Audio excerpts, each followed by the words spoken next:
de grabación de las memorias de este seminario. Hoy es 29 de septiembre, son las 8:09 de la mañana. Y ya en esta quinta sesión creo que hemos avanzado bastante. Yo voy a intentar ir un poquito al tema para que no se nos escape hoy. Eso sí, sí, eso es lo que no pasa nada. Ya lo configuramos aquí, para que yo pueda ver los comentarios que van haciendo también.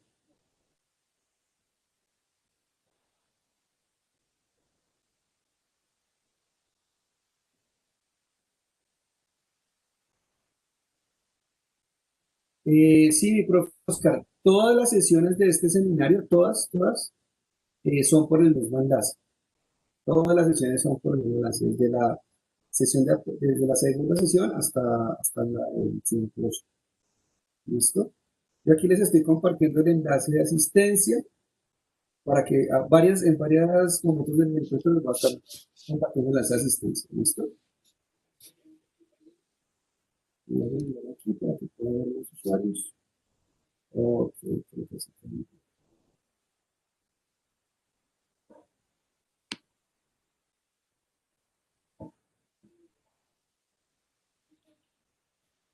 ¿Qué pasó, mi María Consuelo?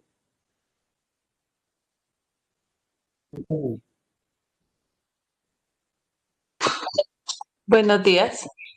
Hola, buenos días, señor Marianela.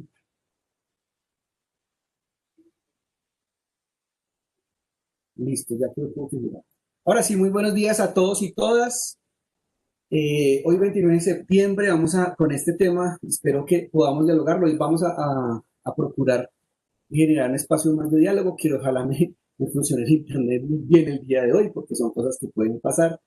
Y si pasa algo, me van contando ahí por el chat que estoy pendiente, ¿listo? O por el WhatsApp, si algunos ya me han escrito por ahí por el WhatsApp, va a estar pendiente. Dice, tenemos actividad con Simulacro de Naciones Unidas, voy a estar hasta cuando inicie la sesión de simulacro. No pasen a diligencia, por favor, la asistencia, María Consuelo, no, que no se nos olvide diligenciar la asistencia.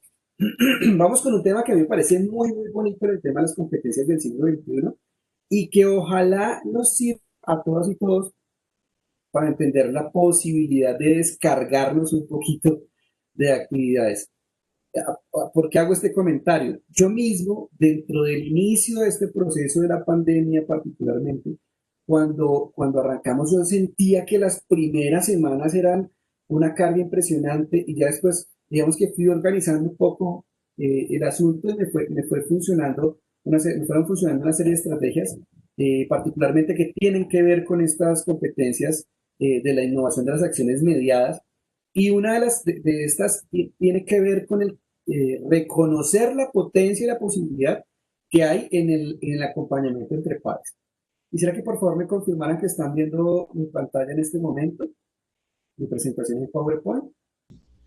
Sí, señor, Sí, sí se ve. señor. Sí, la Perfecto, listo. vemos. Entonces, esto es bien, bien interesante porque yo quiero que arranquemos con, eh, ahí se está viendo la presentación perfecto, dicen, listo. Arrancar con una pregunta, y es que al menos yo, Alexander, desde mi oficio docente, siempre me he preguntado también cuál es ese rol y cómo ha venido, perdón la palabra, pero cómo ha venido evolucionando este rol del docente en los últimos tiempos. Y yo digo evolucionando, pero no porque muchas veces nuestra concepción de la palabra evolución genera como cierto ruido en algunos sectores, pero me refiero a cómo también se ha tenido que ir adaptando a las nuevas condiciones que se han venido presentando. Y yo quiero invitarles a que en este momento hagamos una reflexión en torno a lo que nosotros pudimos haber sido como estudiantes, ¿sí? Entonces yo quiero invitarles a que pensemos precisamente cuando nosotros éramos estudiantes, ¿qué nos marcó? ¿Sí? No sé si ustedes, como yo, por ejemplo, recuerdo mucho a mi profesor Oscar Laurens, un profesor de matemáticas que me enseñó a mí, cuando era estudiante de décimo once, me enseñó cálculo, Y yo tenía un lío, a mí me gustaba hacer deporte, ya no, pueden notar que ya no me gusta mucho hacer deporte, y yo haciendo, digamos que haciendo deporte, en las tardes, noches entrenábamos con un equipo de baloncesto, y bueno, al otro día clase de 6:30 de la mañana de cálculo, pues yo estaba agotadísimo, y yo me quedaba medio dormido a veces, y me acuerdo que Oscar me tenía una paciencia impresionante, ¿sí? Y eh, Oscar Lawrence, mi profesor de cálculo, me dijo una frase muy interesante un día. Me dijo, es que el aprendizaje es tuyo. Yo ya sé lo que sea a mi edad, el aprendizaje es tuyo. Y esas frases que fueron marcándonos como estudiantes, pues también a nosotros nos hacen pensar muchas veces en cuáles son las condiciones en las que nosotros estamos como docentes, ¿sí? Entonces, no sé, ustedes como estudiantes, ¿cómo eran? No sé si como estudiantes de universidad o de sus posgrados, de maestría, doctorado, ¿cómo son? Alguien que nos comparta como, miren, mi actitud como estudiante es esta, o yo recuerdo que cambié de cuando era estudiante de colegio a la universidad, que ahora ahí sus micrófonos van contando. Buenos días, John. Pues yo era como casposita, juiciosa con las actividades académicas. En la universidad me volví más casposita y ahora es que estoy madurando. Pero sí tuve Madura. maestros desde kinder que marcaron mi vida y casi no hago deporte también es porque los profesores de educación física de mi colegio hicieron que lo detestara. Pero pues gozo de buena salud, gracias a mi Dios. Muy bien. Cuando tú dices que eras casposita, ¿a qué te refieres? Esa parte me parece interesante. Y yo te Pues decía por qué. en los colegios hay demasiada norma, ¿no? Mucha normatividad, y más en un colegio de monjas, entonces reírse era casi que un pecado, y para colmo a mí De todo, o sea, todo es ya, Dios, una cosa loca. en el momento de la Eucaristía me bajaron conducta, mi papá pues como había leído la novela Una mujer de cuatro en conducta se imaginó lo peor, pues yo tenía varias anotaciones en el anecdotario que pues viéndolas bien eran muy tontas, eran muy superfluas, pues porque de todas formas uno se comporta también de acuerdo a lo aprendido en casa y yo soy hasta buena gente, ¿para qué? Creo en los valores, pero eran anotaciones absurdas, contaba chistes, pero había profesores que te permitían ese diálogo en el aula de clase como mi profesor de español. Lo vi hace poco y pues lo abracé porque yo creo que también soy profesora de español por la influencia que tuve de Carlos Edgardo Domecq, que era argentino y pues en casa ya leíamos, pero él afianzó ese gusto por la literatura. Muy bien. ¿Cómo se llama? Carlos. Carlos Edgardo Domecq en Muy este bien. momento está en Cali. Bueno, yo he tenido la suerte de trabajar al lado de docentes que me educaron a mí. Mi primer trabajo fue al lado de una profesora que tuve de química, Zoila. Y Zoila me decía algo como eso, usted era cansón. Y ahora, esto es bien importante. Dice Jenny Carolina que era muy tímida, pero dedicada, dedicada. Asumo que es el ser aplicado, el estar como muy en sintonía con lo que hay que hacer, ¿cierto? Cristian decía, yo cumplía con todo, pero me daba mucha impaciencia no avanzar, darles vueltas a las mismas cosas o que hiciéramos actividades que no implicaban a reflexionar y ir más allá. Por eso podía admirar a varios maestros o reírme con ellos. Esta relacionalidad es a la que vamos a entrar hoy. Ahí pueden ir haciendo sus comentarios que están bien, bien chéveres y nos aportan mucho. Miren, el rol del docente. Yo pensaba mucho en el rol y en las actividades que uno muchas veces ponía. Yo voy a hacer unas preguntas, no porque tenga la respuesta inmediata, sino porque son preguntas que me han llevado a la reflexión. Yo recuerdo mucho que siendo estudiante, a mí me ponían a hacer maquetas, unas maquetas que tenían una finalidad. Hoy en día yo digo, bueno, ¿qué finalidad podrían tener? ¿Qué intención podía tener que mi profesor de sociales me pusiera a hacer una maqueta cuando yo estaba pasando de primaria a bachillerato quizás? Y era el tema de la sociabilidad y tener un poco la relacionalidad de las niñas, y claro, entonces yo me acuerdo que a mí me encantaba, así como dice Jenny, el ser dedicado, entonces yo decía a mi mamá, pues me dio las posibilidades de comprar los ladrillitos para hacer la estructura. Pero eso a mí me causa mucha curiosidad porque yo soy pésimo haciendo pesebres. Entonces la relacionalidad de espacio me sirvió para entender la sociabilidad, pero no para el tema de escala. Yo no sé si a ustedes les pasa, pero por ejemplo en pesebre que yo hago, los pastores son más grandes que las casas. Entonces algo pasó aquí que el tema de la relacionalidad espacial pues no funcionó mucho para el tema de los pesebres. Igual los pesebres también se hacen como uno quiere y no pasa absolutamente nada, es maravilloso. Me refiero a que precisamente era el asunto de la relación que hay de la ubicación espacial, me sirvió para la reflexión en torno a la ciudad, pero no para el desarrollo de otras habilidades, por ejemplo, en este sentido, ¿sí? Esa labor del rol del docente cuando me decía a mí, hay que visitar tal museo, hay que leer tal texto, y era el acompañamiento, pero la frase que a mí me marcó de Oscar fue precisamente el aprendizaje suyo. ¿Sí? Pueda que yo le ponga actividades, pueda que yo le deje tareas, pueda que yo le ponga a visitar algún lugar, el aprendizaje es suyo. Esa frase ha marcado, ha marcado en mí la reflexión en torno a lo pedagógico y a mi oficio como educador. ¿Sí? Voy a seguir leyendo allí para darle paso a estos ítems que me parece que por ahí podemos precisamente darle continuidad a la reflexión de hoy. Eh, Dice María Consuelo, hace unos días, apenas el jueves, lamentable, falleció mi maestro Manuel Suárez, le decíamos el loco. Por él, María Consuelo decidió ser matemática, qué bien.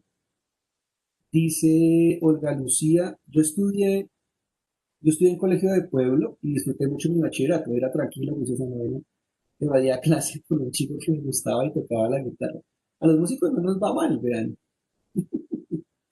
Yo era buen estudiante porque si no me sacaban de los equipos de voleibol, ajedrez y natación. Miren, esta parte que está contando Sandra y lo que habla es el tema motivacional. Vamos a entrar a la última parte de eso. El tema motivacional, o sea, ¿qué me motiva a mí? ¿Qué me motiva a estar o a evadir? ¿Sí? Y yo les pregunto, ¿cómo somos estudiantes? Porque esta reflexión que lo he dado en varios escenarios con educadores es como, es que los estudiantes no se comprometen, hay estudiantes que no van a clase. Entonces yo les pregunto, bueno, ¿pero usted alguna vez evadió clase? Y se quedan pensando y dicen, pues madre, sí.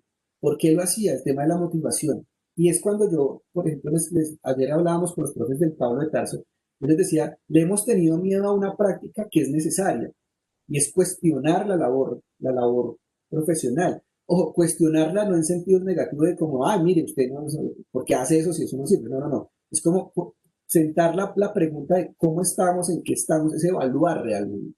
¿Sí? Y evaluar también implica pensarme en si lo que yo estoy haciendo termina siendo un escenario motivador. No para que yo me dé duro, no para que yo entre en crisis y decir, no, yo soy el desmotivador más duro de todos porque ahorita llega nadie quiere estar aquí. Yo decía, no, realmente no es por eso, sino como, ¿qué puedo implementar? ¿Hacia dónde puedo apuntarle? Y mucho de lo que vamos a estar hoy hablando es precisamente de eso, es saber, el conocimiento disciplinar, el estar como el acompañante, pero también el entender que lo colaborativo no solo depende del docente, que muchas veces en muchos sectores nos han echado la carga a nosotros. Es como todo responsabilidad del docente, por un momento. Oscar Laures diciendo el aprendizaje es suyo. ¿Listo? Eh, Sigo leyendo ahí rapidito.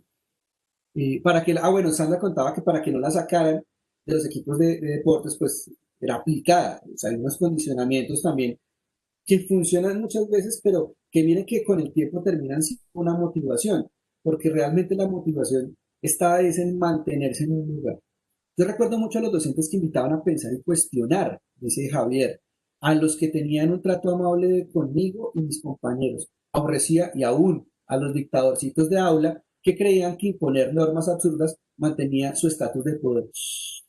Esa frase me llama mucho la atención. Yo creo que voy a hacer eco de esta frase en unas 3 o 4 diapositivas más adelante que tenemos que ver con el tema de la diversidad y cómo piensa el otro. Y muchas veces la frase de todo es válido aunque no todo termina siendo válido, sí todo puede ser discutible. Y es cómo entramos en diálogos también para crear consensos y dialogar. Y además esta actitud del docente que sigue asumiendo hoy de este proceso de actualización, sigue pensando hoy que su actitud es la única y última verdad. Pueda que tenga el saber disciplinar, pero muchas veces eso no garantiza tampoco que las personas están viéndolo como un líder, como alguien que está acompañando, sino como alguien que está precisamente en una actitud opresora. Entonces, esas reconfiguraciones sociales también se están dando en la actualidad. Muchas veces nosotros eh, tenemos que estar muy atentos también a cómo darle tránsito a los conflictos. Ahí hablo de los conflictos más adelante.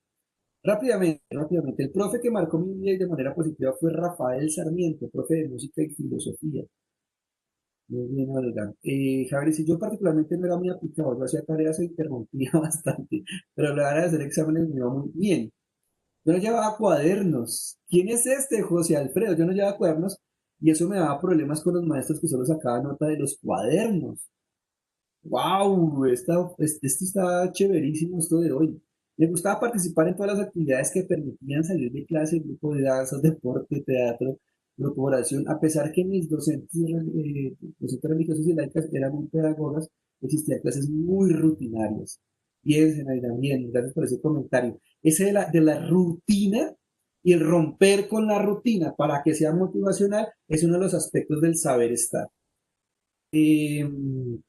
Sandra dice, la vida me llevó a trabajar con una profe que fue profe mía en primero de bachillerato, fue profe de mis dos hijos y yo fui coordinadora de ella. ¡Wow! Esto está genial. Los caminos de la educación son buenísimos. Eh, Era muy dedicada, ordenada, cumplía con todas las actividades escolares, estudié en una escuela normal, dice en Arlis, eh, y los docentes día a día nos repetían que estudiantes que es el que se prepara, el que prepara las actividades antes de llegar al colegio, y eso marcó mi compromiso y responsabilidad. Irma dice, de las monjas aprendí disciplina, orden, limpieza, todas las entregas debían ser impecables. Bueno, ello me quedó para toda la vida, cuadriculados los procesos, pero no me gustan del todo. Yo estudié en el centro Don Bosco, Wilmar, yo estudié en el Don Bosco, pero de Popayán, recuerdo a muchos docentes, especialmente docentes de música, actividad con la que aprendí y tomaba con un descanso y seguí con la música instrumental como hobby. Bien, Wilman. Espero que la música no se haya perdido. Ahí están mis instrumentos de al fondo, también son de desconexión a veces de los afanes de la vida. No me gustaba el inglés, pero sí cantar y la música en inglés, eso me ayudaba a participar en el English Day. Uy, muchas participaciones buenísimas. Rápidamente los voy a leer para que no se me escape ninguna. Marta dice, la educación primaria fue un martirio para mí. Guau. Creo que era por los problemas de la casa, ya en secundaria fue diferente, porque la vida cambió en mi casa y pude disfrutar más del colegio. Tuve muchos profesores buenos, un profesor de matemáticas que no se cambiaba de ropa y olía muy mal, pero no nos importaba porque nos enseñaba muy bien. La profe Elcita, que era de historia y se parecía mucho a Diana Uribe, como narraba las historias. La profe de francés, el profe de química y biología, era llenar cuadernos, pero eran buenos. Margarita dice, yo recuerdo muchas cosas de mis maestros, tanto como que hayan marcado mi vida, tanto como que hayan marcado mi vida, tal vez no, pero son recuerdos buenos, tal vez no tan buenos, pero tampoco para decir que me hicieron daño. De hecho, creo que cada estilo se puede tomar, de cada estilo se puede tomar lo positivo. Miriam dice, buenos días, me hace un favor. Ah, ya, ahorita lo comparto otra vez. Eh,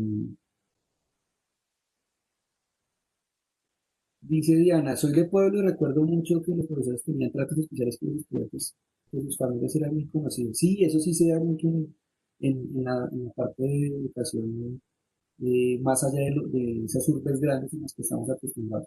Estudié en el colegio religiosa María Auxiliadora, dice Alexandra, la mayoría del tiempo para educación del tiempo. Esta educación es muy estricta, exigente y rigurosa. Aprendí muchas habilidades sociales y académicas que fueron pilares en todo mi proceso de formación académica.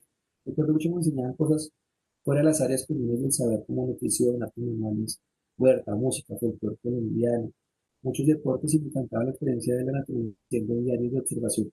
Ten en cuenta los diarios de observación. Vas a ver que te va a aparecer por allí, Margarita. Por ejemplo, recuerdo a mi profesora Sara Jiménez, de tercero de primaria, que me colocó, y se acuerdan de los nombres, miren, es que a esto quiero llegar. Y me colocó en la última fila hasta que mejorara mi letra, lo que implicó que me tocó mejorar la letra para poder ver el tablero porque era de las más pequeñas del salón. Pues yo no lo haría, era que te lo puso como un reto, o sea, hay que verlo como positivo allí, a ver qué pretendía. Volví a la presentación, siento como profesora y seguí aprendiendo y organizando una religiosa, pero ahí aprendí a hacer mis tareas. Y cerramos como ahorita dice, recuerdo a mi profesor, recuerdo a mi profesor de filosofía que conociendo el pánico que tenía, me decía antes de empezar la evaluación oral muy Margarita, qué bueno traer la materia pasada antes de la evaluación oral. Muy bien. Recuerdo a mi profesor de dibujo técnico quien sabía que yo hacía las planchas de varios compañeros para poder tener dinero para materias, siempre me ponía la nota más baja, la nota que decía debe ser que cuando haces el estudio estás cansada. En el ámbito universitario de la Universidad Distrital había una variopinta de educadores. Había unos muy buenos comprometidos, pero otros que eran vergüenza. Mónica dice, lo bueno de la U era nosotros. Excelente, miren, esto me sirve muchísimo, muchísimo. Yo les agradezco esa participación. O sea, de ahí es que arrancamos para entender cuál es mi rol también y cómo está pensando el estudiante. Porque muchas veces hay una descripción, por ejemplo, de la palabra personas, prosopon en griego, para los que son de filosofía, depende un poco esa descripción.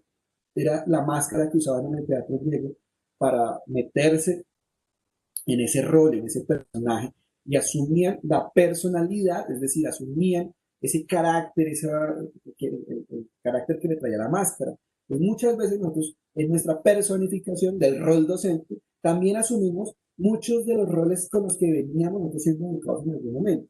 ¿Sí? El tema de la disciplinariedad, miren que nosotros muchas veces acudimos también a la mínima disciplinariedad por la que fuimos educados algunos de nosotros. Otras veces la creatividad, ¿sí? Otras veces recordamos algunas estrategias y técnicas que usaban nuestros docentes y tratamos de traerlas a la actualidad, de actualizarlas en nuestra labor docente. Entonces, mucho de eso tiene que ver con estas condiciones del saber estar, el saber, del estar y del colaborar. O sea, cómo se innovan las acciones mediadas. ¿Cómo es que yo voy a incorporar otro tipo de estrategias al aula, recordando a veces cómo pensaría yo siendo estudiante? ¿Sí? Y me encantan las observaciones que hacen porque dicen, cuando ustedes dicen, había clases que eran muy rutinarias.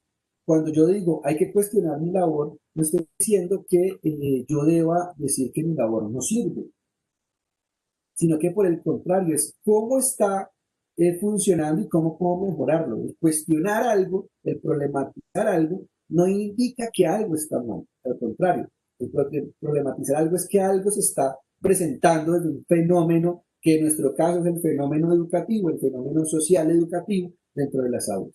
Bueno, mucho más en la contingencia en el que hemos visto otro montón de dificultades que se han visibilizado, que conocíamos y que al menos socialmente la gente está reconociendo digamos que estos vacíos educativos que había, como las brechas sociales, las brechas tecnológicas, la inequidad social. O sea, más allá de que nosotros todo el tiempo lo estuviéramos diciendo, esta pandemia ha permitido que tengamos eco en otros sectores que muchas veces no se tenían. ¿Sí? Esta es una preocupación grande, pues porque nosotros venimos diciendo mucho tiempo atrás, lo que hemos dialogado en esos encuentros también es cómo garantizar que el aprendizaje tenga un impacto. Hoy vamos a hablar de eso. ¿Cuál es el rol docente? Mi rol docente, por ejemplo, en el tema, el ejemplo que les ponía hace un rato de la maqueta es, mi rol docente es poner la estrategia, hagan una maqueta, traigan yo la califico, o es acompañar a las estrategias para que la elaboración de esa maqueta, la elaboración de una cartelera, una cosa muy sencilla, también pase por la generación de una reflexión más amplia. Voy a traer ejemplos de los que hemos conocido. Colegio Carlos Pizarro León Gómez. En el Carlos Pizarro hay un proyecto bellísimo que hay unas problemáticas identificadas en el colegio, unas necesidades. Perdón que yo traiga este ejemplo, es el tema que vemos todos en muchas instituciones educativas. ¿Cómo vamos a manejar el tema derechos sexuales y reproductivos, cómo vamos a manejar el tema del autocuidado y qué vamos a decir, qué vamos a manifestar, cómo lo vamos a hacer institucionalmente en los casos de embarazos en adolescentes. Que no son pecados ni delitos, son unas condiciones sociales que tenemos nosotros en toda América Latina, ni siquiera es solo en Colombia, ni siquiera solo en Bogotá. Pero resulta que en el Carlos Pizarro empezaron a hacer unos concursos para crear pósters a mano, estudiantes de las líneas de profundización, reflexionando en las problemáticas, teniendo acompañamiento y decir, oiga, ¿por qué no hace un póster de prevención? ¿Sí? Y eso participa de un concurso también. Es la motivación que hay detrás. La identificación de un problema real, pensar proyectos, pensar por fenómenos, pensar por problemas, ¿sí? El diseño es la creatividad, la exploración de la creatividad y es manifestarlo a través de un póster, la generación de un contenido audiovisual, un contenido visual, un mensaje, una transmisión de un mensaje, el pensamiento crítico, o sea, se explora un montón de habilidades en cada uno de estos proyectos. Eso es lo que, como yo decía ayer en el Pablo de Tarso, muchas veces nosotros lo hemos hecho, pero no hemos reflexionado en lo que hemos hecho. Muchas veces lo hacemos, pero no teorizamos lo que hacemos. No es necesario tampoco teorizarlo, pero en el caso de teorizarlo va a ser muy fácil porque las prácticas las tenemos todo el tiempo, todas las veces allí, ¿sí?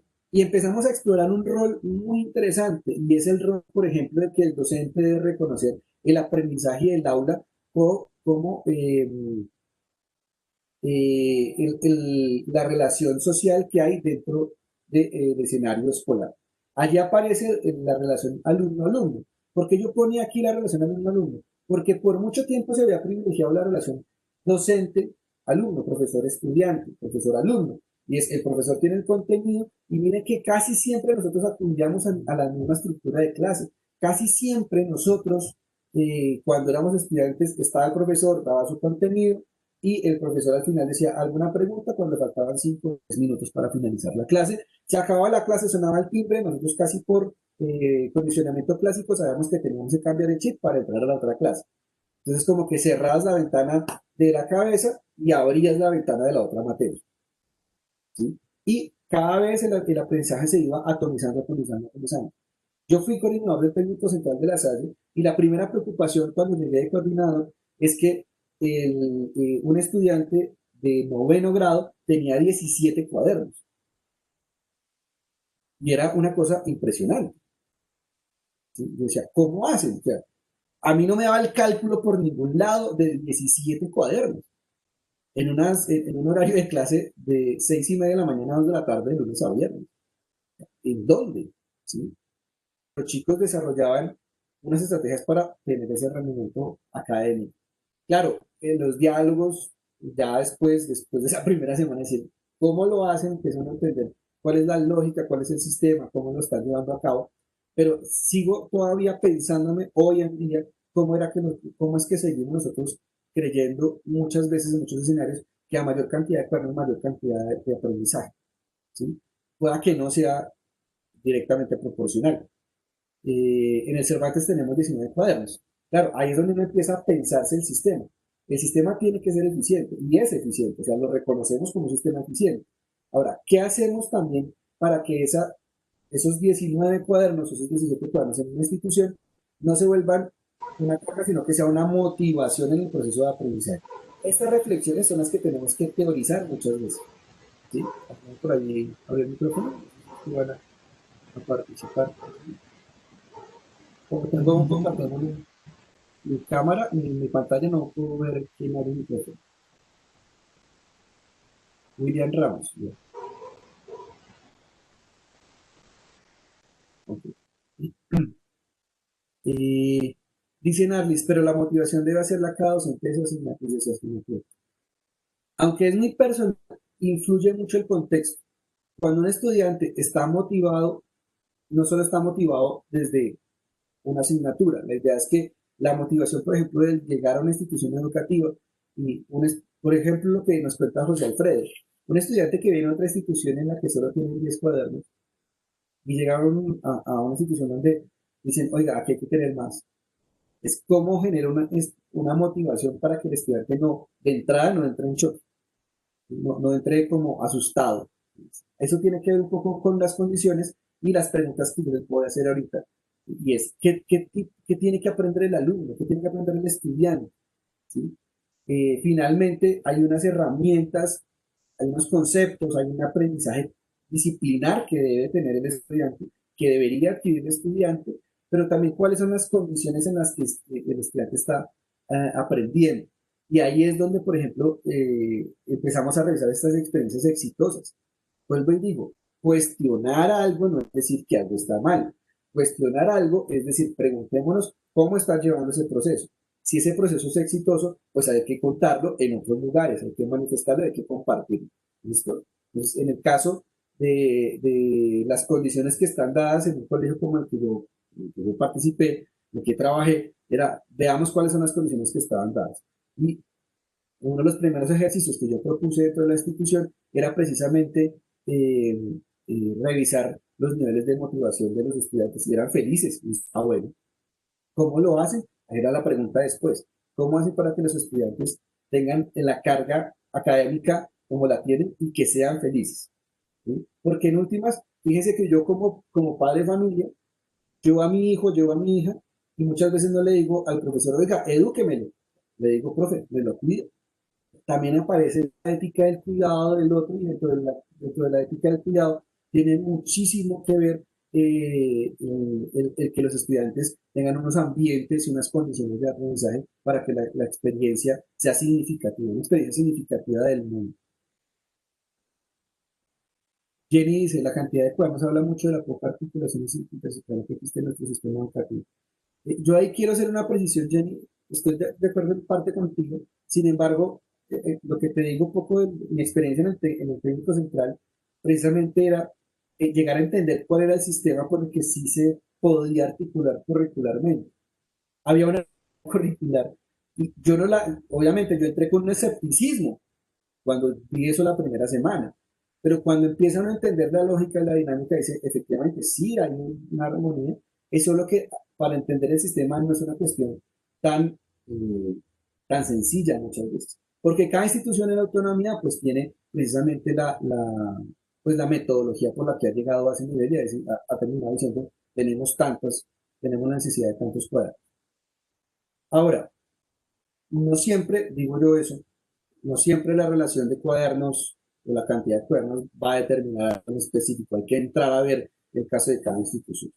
Y aparece un factor que es el que que estamos viendo hoy, es este de la mediación instruccional. ¿Qué es la mediación instruccional? Por eso les decía yo al principio, pensemos un poquito cuál es el rol docente. El rol docente en la mediación instruccional y en la innovación ya no es el tener la necesidad de tener todo el conocimiento, sí de actualizarse permanentemente. Eso sí tiene que tenerlo, pero no tiene que tener la carga de que todas las clases va a tener que entrar a hablar las 2 horas, o la hora de clase, o bueno, el tiempo que se tenga destinado durante la semana para ese grupo, sino que la mediación instruccional está pensada más desde que el rol docente, más pensada desde el rol docente, en el que pueda, le permita, le genere inquietud al estudiante, al alumno, para que empiece a explorar desde sus capacidades, desde sus habilidades, el mundo que está alrededor. Por eso a mí me gusta mucho cuando uno habla de la media en el distrito, pues porque mucho de lo que está pensado en las líneas del medio, en las líneas de profundización de la media en las instituciones educativas del distrito, tiene que ver es con la resolución de conflictos o la resolución de problemas o el trabajo por proyectos de lo que pasa en su contexto. Lo hemos dicho varias veces, es póngala a pensar en su contexto, en la necesidad de su contexto. ¿Cuál es la intervención de Alexandra? Dice, ser empático con los estudiantes antes del diseño de herramientas pedagógicas es vital. Sí, vamos a verlo adelante. Sin embargo, el equilibrio entre lo que motivaría al estudiante y lo que puede aportarle cosas nuevas, aun cuando a él no le llame la atención, es un inicio. Conocer el contexto de los estudiantes es muy importante, por eso los debates, los juegos de roles y las charlas informales son muy útiles. Como docente, la observación y el conocimiento de los grupos con los que comparte es relevante. Y es excelente ese aporte de Alexandra. Y dice Olga, ¿qué motiva a los estudiantes adolescentes? Yo creo que ahí está un poco la respuesta, está un poquito de lo que dice Alexandra, y es el conocer un poco cuáles son sus intereses. Eso no se da exclusivamente desde el aula y el saber disciplinar. se da en escenarios que uno muchas veces como docente sabe que tiene esa fortaleza. El diálogo en un espacio de descanso, en un receso entre clases, el conocer los contextos, las historias de vida. Muchas instituciones tienen estos perfiles del docente acompañante, en otras se sigue manteniendo el director de curso. Esa labor del director de curso es supremamente importante, es el conocer el contexto, el conocer la historia, porque a partir de eso, el saber escuchar, el observar, la percepción del estudiante también en su interés de la vida, de su proyecto de vida, pues empieza a configurar lo que nosotros hablamos de las mediaciones instruccionales. Yo no le voy a dar una mediación instruccional a partir de una serie de conceptos que él no maneja, por ejemplo. ¿Sí? Una mediación instruccional es cómo generar, por ejemplo, la mediación instruccional es la generación de un espacio de reflexión, un ejemplo concreto, de reflexión en torno a una problemática que él pueda solucionar a partir de la línea de profundización que yo manejo. En mi caso podría ser emprendimiento. ¿Sí? Pues cómo yo primero genero el espacio para la reflexión en torno a las problemáticas, pero muchas de esas problemáticas yo no puedo dar por sentado que todos los contextos son iguales, y eso lo sabemos por nuestro oficio docente. ¿Sí? Y junto a eso, pues también está cómo yo el diseño instruccional de lo que deseo al final como producto termine siendo algo que al estudiante le termine por motivar. Si estoy buscando que el estudiante haga un producto a mi gusto, quizás allí ya hay un espacio, estoy generando un espacio que no va a zanjarse nunca porque el estudiante no va a pasar al otro lado por interés, sino porque un cumplimiento, decía yo alguna vez, cumplimiento, cumplo y miento. Le cumplo al profesor, pero le miento en el tema de la motivación. Y eso uno lo ve en ciertos escenarios de las aulas, ¿no? Voy con otra acá. Y si alguien tiene un micrófono abierto, voy a revisar porque era un sonido extraño aquí. Pues,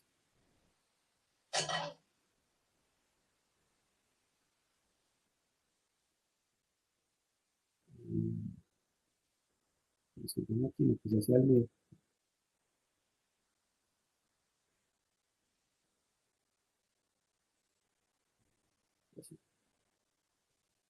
¿Qué es esto de la zona de desarrollo instruccional?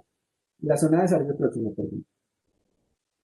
Yo estaba buscando una serie de reflexiones, material para poder entender qué era esto de la zona de desarrollo próximo, dónde estamos parados nosotros, cuál es nuestro rol, cuáles son las condiciones que vamos a dar. Decía, el objetivo de una zona de desarrollo próximo es definir un determinado estilo de enseñanza para lograr el verdadero aprendizaje intencional, significativo y trascendente. Intencional, significativo y trascendente. La labor del docente que desee entrar en esta lógica del desarrollo de competencias a partir de la innovación y la mediación, pues va a exigirle a este docente que entienda que el aprendizaje yo también tengo que llevar. No es que el aprendizaje sea estrictamente autodidacta, o sea, no es que el aprendizaje sea autodidacta, no es que yo le deje al estudiante como, vea, este es el tema, mire a ver dónde consigue la información, usted va a ver qué hace y al final me tiene que demostrar que lo hace. ¿Sí? Entonces, tiene que darse cuenta muchas veces los estudiantes que la instrucción está llevando a algún lugar. Por eso, en el diseño instruccional de lo que yo hago, ya sea en mi clase invertida, ya sea en el aprendizaje por proyectos, ya sea en el aprendizaje por problemas, ya sea en los retos que pongo, en los concursos que hago como el que cuento del Carlos Pizarro, en la experiencia de la observación participante dentro de la institución, de algún proyecto que yo desarrolle, ya sea lo que sea que yo le diseñe instruccionalmente, tengo que decirle al estudiante todo el tiempo que hay una intención final, que hay una meta final y estársela repitiendo permanentemente. Recuerde que la meta es tal cosa, recuerde que la intención es que lleguemos a tal punto, a tal lugar, que podamos crear tal material. ¿Sí?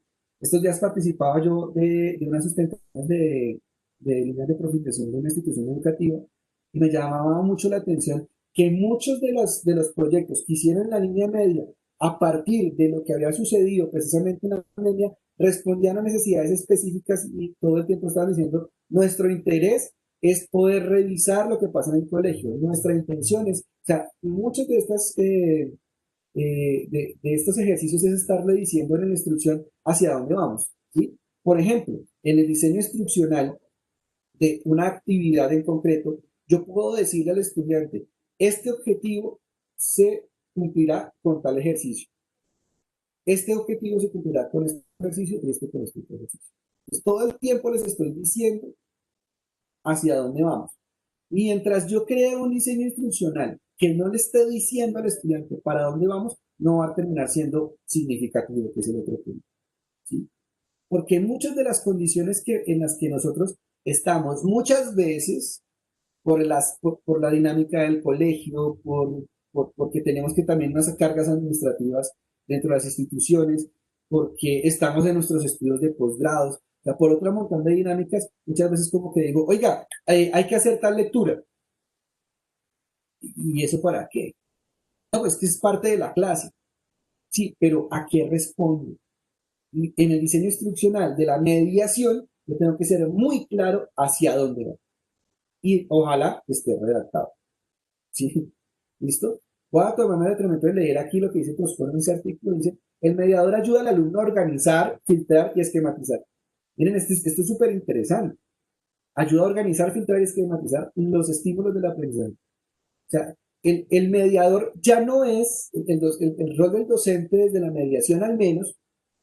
Hay otras posturas del docente, o sea, eso está bien, pero desde el mediador ya no es el que transmite, el que se para al frente con la pretensión de que el otro tiene que conocer que él sabe, sino que acompaña en la organización, o sea, es dar la ruta para que aprenda a escoger lo bueno, lo que le sirve, ¿sí? A seleccionar información. Bueno, lo bueno me parece como un concepto muy moral, a seleccionar información que le puede servir para sus intereses. Vuelvo al ejemplo de lo que hablábamos, creo que era hace 15 días, si no me equivoco, en el tema de, uno de los ejemplos es cómo yo le enseño a buscar noticias falsas al estudiante, a identificar noticias falsas, cómo le enseño a filtrarlo, qué va a hacer con eso, de qué le sirve, cómo llegar a un conocimiento un poco más abierto y más real de lo que pasa en el mundo, ¿sí? E influye finalmente en la transferencia o trascendencia del mismo. La trascendencia instruccional significa enseñar al alumno a ir más allá de la mera asimilación de los contenidos. Y aparece este rol del docente, en una condición del docente de la mediación del saber estar, o sea, el saber, el saber disciplinar, pero el saber estar. Y el saber estar implica que el docente mediador le esté diciendo permanentemente, bueno, ahora cuénteme usted para dónde va. Y ese es el pregunta. Es este ejercicio de la pregunta socrática, de bueno, ¿y eso para qué le sirvió? ¿Y hasta dónde llegó? ¿Qué le hace falta alcanzar? ¿Sí? En el diseño instruccional, cuando yo puedo, por ejemplo, la guía de trabajo, las guías de trabajo son herramientas pedagógicas que se han desvirtuado en algunos lugares y que se han fortalecido en otros. Yo he tratado de analizar cuál ha sido como digamos que las falencias de esas guías instruccionales.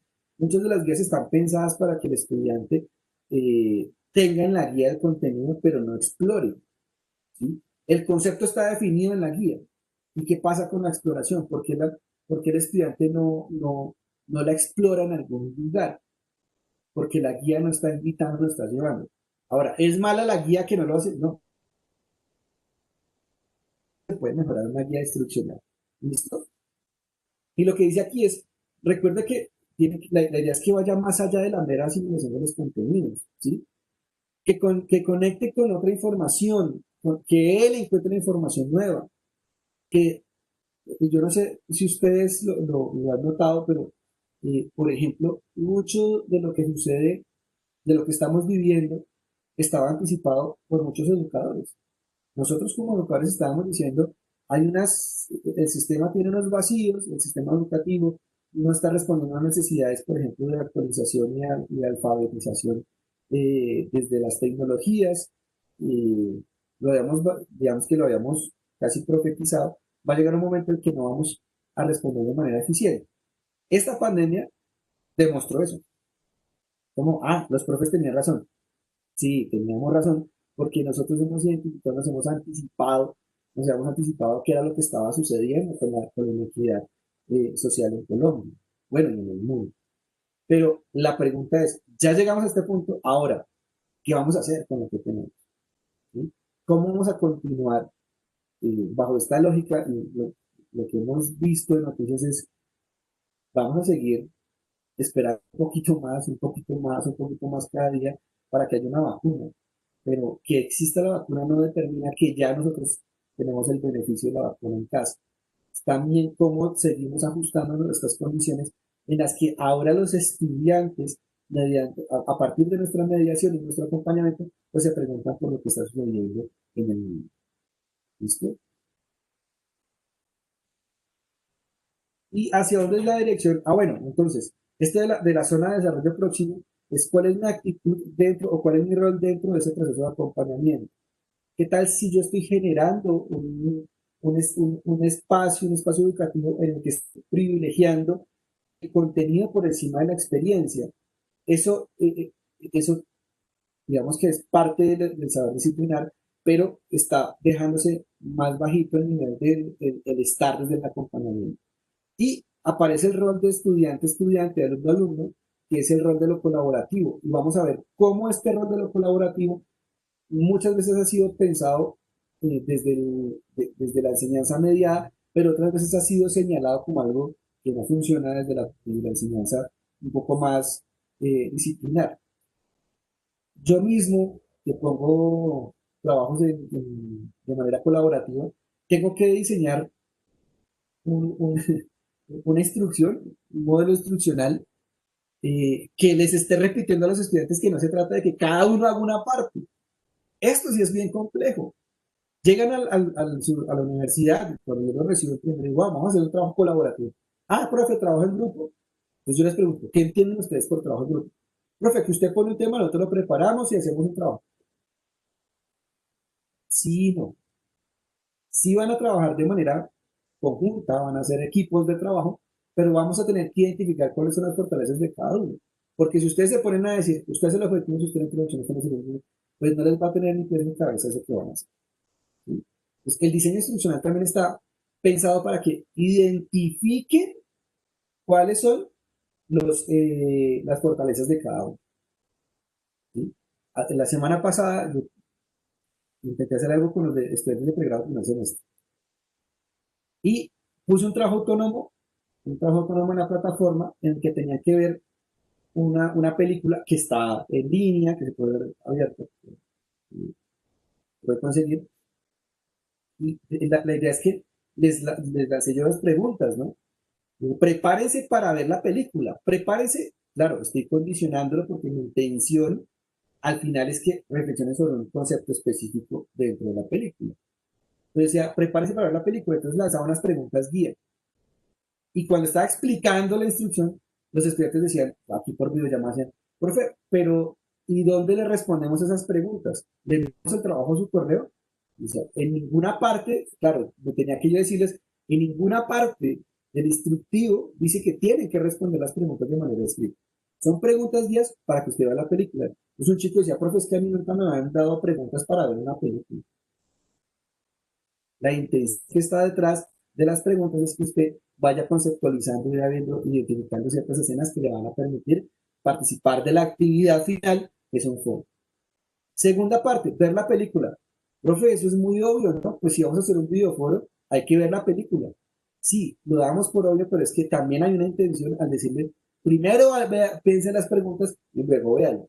Alguno podría hacerlo al revés y va a resultarle más complejo porque no se va a condicionar como quiero condicionarlo para ver la película, ¿cierto?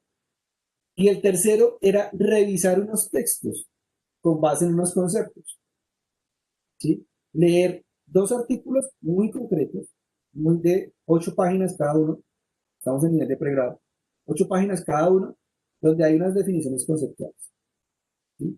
Pues estaban los artículos y estaban los conceptos que necesitaba yo ver, 6 conceptos que necesitaba que vieran en el texto. Y vuelve la pregunta, y estoy explicando el instructivo, lo estoy explicando. Alguien diría, ah, pues es más fácil mandar a la guía y que la resuelvan. Miren lo difícil que muchas veces resulta que cuando yo creo el instructivo estoy asumiendo que se está entendiendo todo. cuando nuestros profesores dicen, profe, esos tampoco los tenemos que escribir. No, no necesito que los escriban, necesito que usted interiorice los conceptos que están en el texto. Y aparece esta figura de cómo están leyendo. Les pregunto yo, ¿cómo leen ustedes? Les mandé 2 lecturas de 8 páginas. ¿Cómo las van a leer? Profe, las descargo y las leo. Sacan apuntes cuando ustedes leen. Profe, yo señalo en el texto. ¿Y cómo lo va a señalar si está en PDF? ¿Lo va a imprimir? No, profe, no lo voy a imprimir. ¿Tiene alguna aplicación para señalar y resaltar en PDF? No, profe, no las conozco. Entonces, empiezan a aparecer otro montón de cosas que le hacen una reflexión en torno a si el instructivo está asumiéndose solo como una guía de paso a paso, un checklist, o si más bien cada parte me está exigiendo que el estudiante entre en la lógica de qué es lo que debo hacer. Y alguien podrá decir, pero pues además los chicos son medio dormidos, porque muchas veces nos escuchamos comentarios de esos introducentes, o yo mismo lo puedo llegar a hacer. Yo mismo he dicho, oye, este chico es muy dormido para lo que le estoy diciendo. Pero miren que en nuestros sistemas educativos, muchas veces las instrucciones no se entienden en claridad. ¿Saben cuándo lo notamos nosotros? Hay colegios aquí que tienen procesos de inclusión. Nosotros en el pregrado teníamos niveles digamos que ciertos niveles de inclusión para ciertos espacios educativos, no para todas las asignaturas. Y dependiendo de caso a caso, porque a nosotros no nos llegan un cubo, así como un grueso de población de inclusión, de necesidades especiales o con una condición de discapacidad que nos exija hacer ajustes razonables para todo el grupo, ¿sí? Pues nos llegó un caso de un estudiante Asperger eh, que además, pues, que no es un Asperger tan fuerte, no sé cómo decirlo, yo no, sé, no entiendo mucho de psicología de los conceptos, pero o sea, es bastante, en términos sociológicos, si se quiere, es bastante funcional él solo. Es como muchos chicos Asperger no se pueden desplazar solos por una ciudad, él lo hace solo, por ejemplo, pero está dentro del espectro autista todavía. Y en una clase, una profesora salió de clase, llegó a la sala de profesores y llegó en crisis. Claro, pues llegó en crisis, así se sentó, una profesora que todo el tiempo habla, que no así alegre, se sentó y se quedó pensativo. Claro, todos le preguntamos qué había sucedido, si había pasado algo en el salón, si había pasado algo grave. Tú te imaginas todo, o sea, te imaginas lo peor de lo que había pasado en el aula. Y dice esta profesora, miren, llevo tantos años siendo educadora y docente universitario, y es la primera vez que un estudiante con mucho valor me dice, profe, yo no le entendí absolutamente nada. Claro, y es que el chico Asperger tiene la capacidad de decir las cosas sin filtro, porque precisamente una de las características del Asperger es que no se pone en la posición del otro. O sea, el tema de la empatía es muy difícil dentro del Asperger. ¿Sí?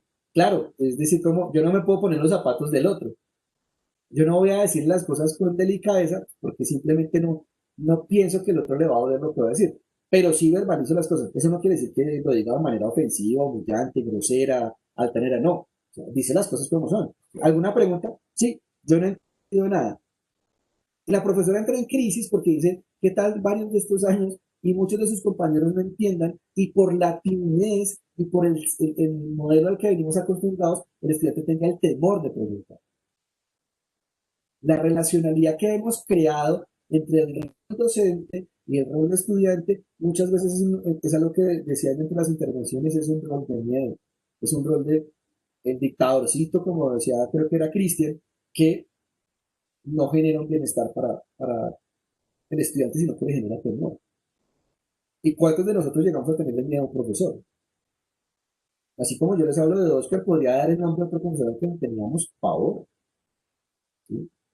Y llegaba al aula de clase y era como, o sea, de ponerse de pie y quedarse quietico, y él se quedaba mirando, es como una presión psicológica. Sí, muchas veces, y aunque uno no lo crea, eso me pasó a mí siendo estudiante, yo me gradué en el año 1999 y hoy sigo viéndolo. Y uno no puede esconderlo, no puede negarlo. Es como también empezamos a que los escenarios educativos sean un escenario de bienestar en el que todos puedan preguntar y decir, no entiendo. Y el decir no entiendo no por sabotear la clase, sino efectivamente hay gente que no entiende. Y cuando llegan a estos niveles instruccionales, yo verifico eso que dice la profesora. Quizás hay otros que no están entendiendo y yo asumo que sí lo están comprendiendo todo full y no pasa nada. Entonces, yo una instrucción y vayan y háganlo. Total, después tiene que participar de un foro. Miren lo difícil que es pensarse un foro virtual. Y es decirles a los estudiantes, como es un foro, el es que debatan. Alguien tendrá que empezar el debate y alguien tendrá que darle trámite y discutir y debatir, pero se tiene que ir leyendo lo que participan los demás. Porque si yo diseño mal el foro, cuando lo suba a la plataforma, los estudiantes van a entrar a decir, me pareció muy buena la película, gracias. Así, súper simple, es como, ya participé del foro, porque cumplimiento, cumplimiento. ¿Sí? Y el foro está pensado más para que, oiga, eso que usted dijo, que usted vio en la película, yo no lo vi, y esto que usted leyó, yo no lo tuve en cuenta. Entonces también como el trabajo colaborativo entre pares también ayuda a la autorregulación, porque muchas veces cuando nosotros estamos formando, asumimos que si no hay una autoridad, no se sabe autorregular, no se regula. No se regula. La autorregulación llega precisamente en la ausencia de ese rol que está todo el tiempo ahí, eh, digamos, un poco más alto verificando, ¿vale? ¿Listo? Entonces, el mediador termina siendo un acompañante en la búsqueda. Y vamos entonces al tema de la dirección de la instrucción mediada. ¿Qué es la instrucción mediada?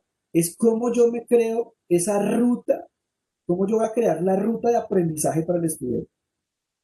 Y vuelvo a hacer la invitación. Piénsese usted cuando era estudiante. Me encantó cuando empezaron diciendo, yo era casposo. Oiga, ¿y qué tal si este instructivo de un estudiante que es casposo, que yo considero que es casposo como el concepto que usó al principio de este encuentro?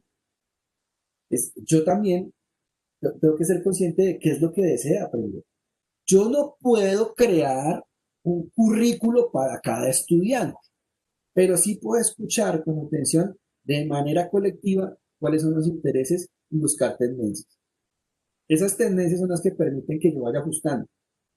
Lo difícil que es, pero lo divertido que es. Eh, Contras que tiene esto. Cada curso va a ser único, ¿sí? Y como va a ser único, va a exigirle al docente que esté permanentemente actualizando. Cosas a favor, pros que tiene esta modalidad. Cada curso va a ser único. Tiene que el que cada curso sea único es un pro y un contra. ¿Sí? Me va a exigir a mí más, pero el aprendizaje significativo va a demostrar que finalmente sí hay la educación está teniendo, está cumpliendo con su objetivo. Y es primero el tema de la socialización, pero también el resolver y aprender a vivir en el mundo. Cuando un estudiante se gradúa, y miren que muchas veces, en muchas de nuestras generaciones, no sé si compartimos, yo soy modelo 83, nací en 1983, me gradué en el 99 del colegio, o sea, de esa generación de nosotros, muchas veces la institución educativa se volvió una burbuja y el miedo de nuestros familiares, de nuestros padres, era, bueno, ¿cómo va a ser cuando salga al mundo real? ¿Cómo así? ¿La escuela no es un mundo real? Parecía que la escuela era un mundo que era eh, que era una burbuja de la que nosotros no podíamos salir porque había un riesgo altísimo. Pues resulta que hoy entendemos que la misma escuela hace parte del mundo real porque todos llegamos con unas experiencias, unas conmociones a la institución educativa y unos intereses. Y aquí aparece algo que yo les decía, les voy a hablar de esto, unas 3 o 4 diapositivas más adelante. Miren, el ser consciente de lo que se desea aprender y tener control sobre lo aprendido. En la educación mediada, el saber, el estar, lo colaborativo, esta innovación pedagógica no es tan innovación. El secreto es que no es tan, o sea, ya lo hemos hecho. Es cómo le enseñamos a los estudiantes a llevar sus propios registros y memorias. La observación, en las líneas de profundización. Muchos de nosotros en las líneas de profundización hacemos proyectos. ¿Qué les pedimos a los chicos que hagan? Diarios de campo, diarios de observación, cuáles son los registros que deben llevar, dónde los están llevando, cuáles son las memorias de lo que están desarrollando. Esas preguntas pueden ayudarnos a nosotros a crear los diseños instruccionales. Claro, cuando yo le digo, oiga, hay que hacer esto, ¿dónde lo va a registrar? Yo, por ejemplo, obviamente, en un pregrado en la universidad, pues yo ya no le digo a los estudiantes, para esta clase necesitan un cuaderno cuadriculado con márgenes y esfero azul y rojo. Pues ya no lo hago en la universidad. Es más, yo no podría recoger un cuaderno en la universidad para corregirlo o revisarlo, ¿verdad? En las instituciones educativas tenemos otras formas también de verificar cómo están consignándose los apuntes. Pero yo como reviso cuadernos, yo quiero recordar un poco eso. Mi primer trabajo en un colegio privado, yo creo que muchos hicimos escuela en colegio privado. Mi primer trabajo en colegio privado fue un colegio duro, duro que yo tenía 32 horas de clase y no sé cómo lo soportaban. Estaba recién graduado, la emoción de ser docente, pero 32 horas de clase de largo, una semana, y terminaba por cumplir algo que dentro de los procesos de calidad de esa institución privada había que calificar el cuaderno. Entonces yo me recogía los cuadernos y mi escritorio era así como como una ciudad llena de torres de cuadernos. Y ahora yo que califico en un cuaderno, que el estudiante tenga todas las fechas y tenga todo lo que yo he dicho en clase. Entonces ahí ya también, desde la labor docente, uno empieza a decir, la mediación y la instrucción mediada que yo estoy dando es para qué le sirve un cuaderno, es para llevar un registro. ¿Qué tipo de registro se enseña a llevar? Muchos de nosotros, incluso hoy en nuestros posgrados, nosotros llegamos y muchas veces llego y cómo tomo apuntes. Yo admiro profundamente a los estudiantes que escriben con más de 2 o 3 colores. Y son bellísimos esos cuadernos cuando uno los revisa, así todos ordenaditos. Y uno dice, oiga, yo dije eso, qué chévere, yo escribí eso. Hay estudiantes que pasan tal cual lo que uno escribe en el tablero, tal cual lo pasan al cuaderno. ¿Sí? Pero uno dice, ¿y usted entiende lo que, lo que explicamos ese día? Hagamos la prueba. ¿Cómo está tomando apuntes? Claro, hay otros que decimos, estamos los que recogemos cuadernos para verificar que el estudiante tiene cuaderno, porque yo lo he visto, ¿sí? Yo tuve compañeros, y se los digo con toda tranquilidad, yo creo que no estoy trayendo ningún delito. En ese colegio, en ese primer colegio, había un docente que llevaba muchos años, tenía la misma torre de cuadernos, pero él le rendía mucho, muchísimo. O sea, y él iba hablando, oiga, y no sé qué, iba pasando hojas, iba chuleando así, y él iba pasando hojas, iba chuleando, ¿no? Iba hablándole a uno. O sea, yo no me puedo concentrar, hablar y calificar. Pues yo me puedo leer cuaderno por cuaderno, descalificaba ortografía, ¿sí? Les hacía observaciones. En lo que yo sacaba un cuaderno, él sacaba 10. También la pregunta por la labor es, la mediación que estoy dando está indicando, está enseñando cómo tomar apuntes. Yo sé tomar apuntes, creo. Yo voy a una clase o un encuentro, una charla, y tomo mis apuntes en 1 o 2 hojas. ¿Sí?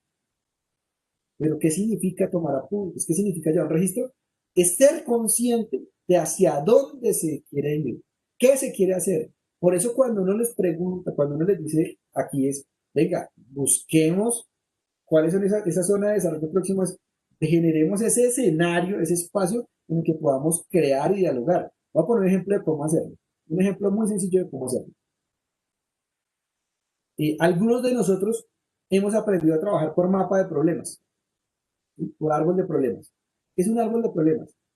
Es cómo nosotros llevamos este esquema que a la raíz hay unas problemáticas que se ven, que es como la parte de los frutos, todo eso. Hay algo que es estructural que mantiene ese problema arriba, que es el problema inmediato, y hay algo a la raíz que es algo más profundo que quizás podemos solucionar o no está a nuestro alcance. Cuando uno hace esta lluvia de ideas, como estudiantes empiezan a identificar cuáles son sus propias necesidades y cuáles son sus propios gustos, y también ellos van identificando qué pueden cambiar y qué no. Pero les estoy enseñando permanentemente a reflexionar en torno a que también tenemos unos alcances en los escenarios educativos. ¿Sí? ¿Cuáles son nuestros alcances en los escenarios educativos? ¿Qué podemos hacer? Ahora, eso que ustedes reflexionan, eso que ustedes han visto en el diario del campo es, por ejemplo, denle una sola hoja a un estudiante en el que aparece una estructura de cómo llevar un diario del campo. Usted le va a enseñar a cómo hacerlo en la observación de lo que él se desplaza de su casa a la institución educativa. Y va a decirle, cuando llegue al colegio, mañana, va a registrar qué problemas identificó usted. Los problemas que nosotros vemos como profesionales, como educadores, como personas que tienen sus posgrados, son muy diferentes de las gafas que usan los estudiantes. Por eso hay un ejemplo interesantísimo hicieron un concurso de fotografía en un proyecto social en las favelas en Brasil, y el concurso era de fotografía, pero para gente que no era fotógrafa. Claro, primero estaba a explicar un par de conceptos y además consiguieron muchas cámaras donadas básicas, ¿sí? Entonces el concurso era como le regalo la cámara y usted va a traer las mejores imágenes. Claro, los que toman fotografía pues tienen un ojo muy profesional, saben el encuadre, saben de dónde van a hacer el tema de las luces, saben un montón de cosas. Esta persona tomaba una foto, la persona de la favela tomaba una foto porque algo le llamaba la atención, ¿sí?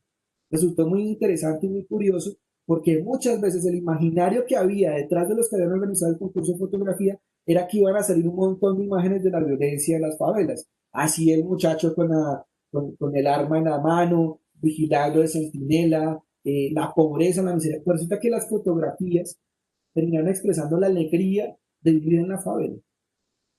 Los ojos del fotógrafo profesional no son los mismos lentes que usa el que está viviendo la experiencia. ¿Cómo vive la experiencia del estudiante? Vuelvo y repito, yo soy consciente que no podemos crear un currículo para cada uno, pero sí por grupos o por la línea de profundización podemos crearlo de manera colectiva.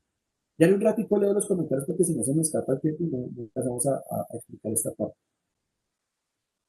Y eso que ustedes ven, cuando hablo con los estudiantes, eso que nosotros les enseñamos a ver, a tener control de lo que quiere aprender, pues también lo desarrollo a través de otro tipo de habilidades, en este caso las habilidades comunicativas. Ya hablaban un poco ahí de la comunicación asertiva, y es, comuníqueme lo que aprendí, ¿sí?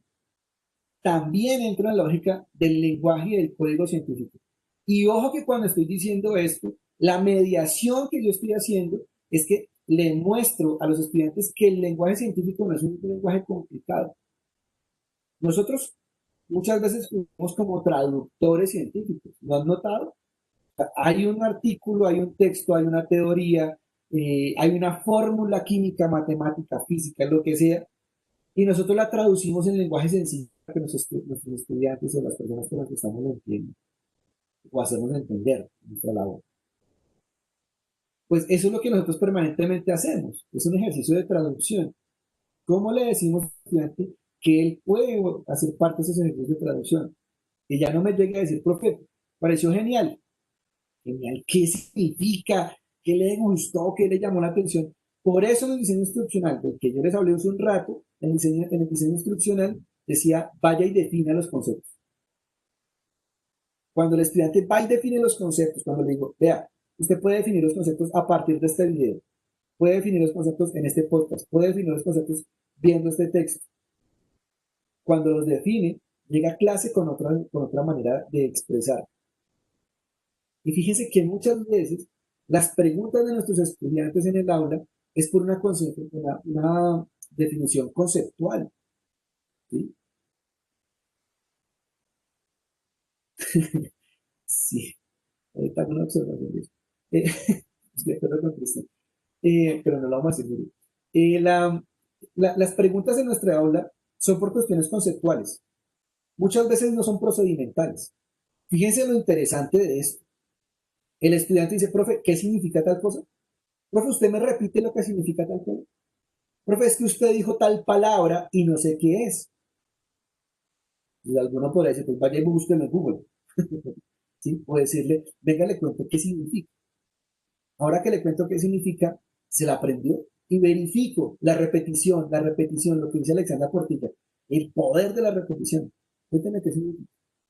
¿Sí? Cuando yo fui docente en el sector público, yo les contaba ayer que como, pues, aquí el pasado oscuro que siempre les cuento, yo duré 5 años estudiando para ser sacerdote y me retiré. Y claro, después acabé mi licenciatura y me dediqué a la educación, pero como que en todo lado oí eco de que uno iba a ser cura, o sea, siempre está eso, ¿no? Cuando yo llegué a dar clases de filosofía en un colegio, pues era un colegio pequeño, público pero pequeño, entonces obviamente sobraban un montón de horas. ¿Qué ponemos a dar el de filosofía? Ah, como usted iba a ser cura, ¡pum! Religión. Ay, otra vez, o sea, como que me perseguía. Y claro, yo en clase decía, tengo que hacer esto significativo. ¿Saben qué encontré para que fuera significativo? Enseñarles el alfabeto griego, el alfabeto, enseñarles el alfabeto y decir, o sea, me gasté una clase explicando cómo eran las letras, cómo se hacían, cómo se pronunciaban, cómo se leían, transliterar sus nombres, ¿verdad? Escríbalo en griego a ver. Y profe, ¿cómo suena? Pues soy resonante, digo, usted solo está usando letras para decir lo que usted está escribiendo en español también. Pero enseñarles después de eso conceptos griegos para explicar toda la cultura religiosa judeocristiana que termina siendo también incidencia del Islam. Fue interesante esa experiencia y lo hice con un solo curso, no lo podía hacer con todos, lo hice con un curso, a ver cómo me va con los más grandes. Claro, cuando hago esto que es significativo, el estudiante entra en un registro, en un lenguaje, que es un lenguaje específico, más allá del que él está acostumbrado, ¿sí? Y a uno de ustedes saben que en redes sociales a uno lo siguen egresados, se vuelven amigos de uno en Facebook. ¿Sí? Oiga, profe, todavía me acuerdo de eso que usted me enseñó de tal palabra. Una sola palabra terminó siendo significativa para los estudiantes.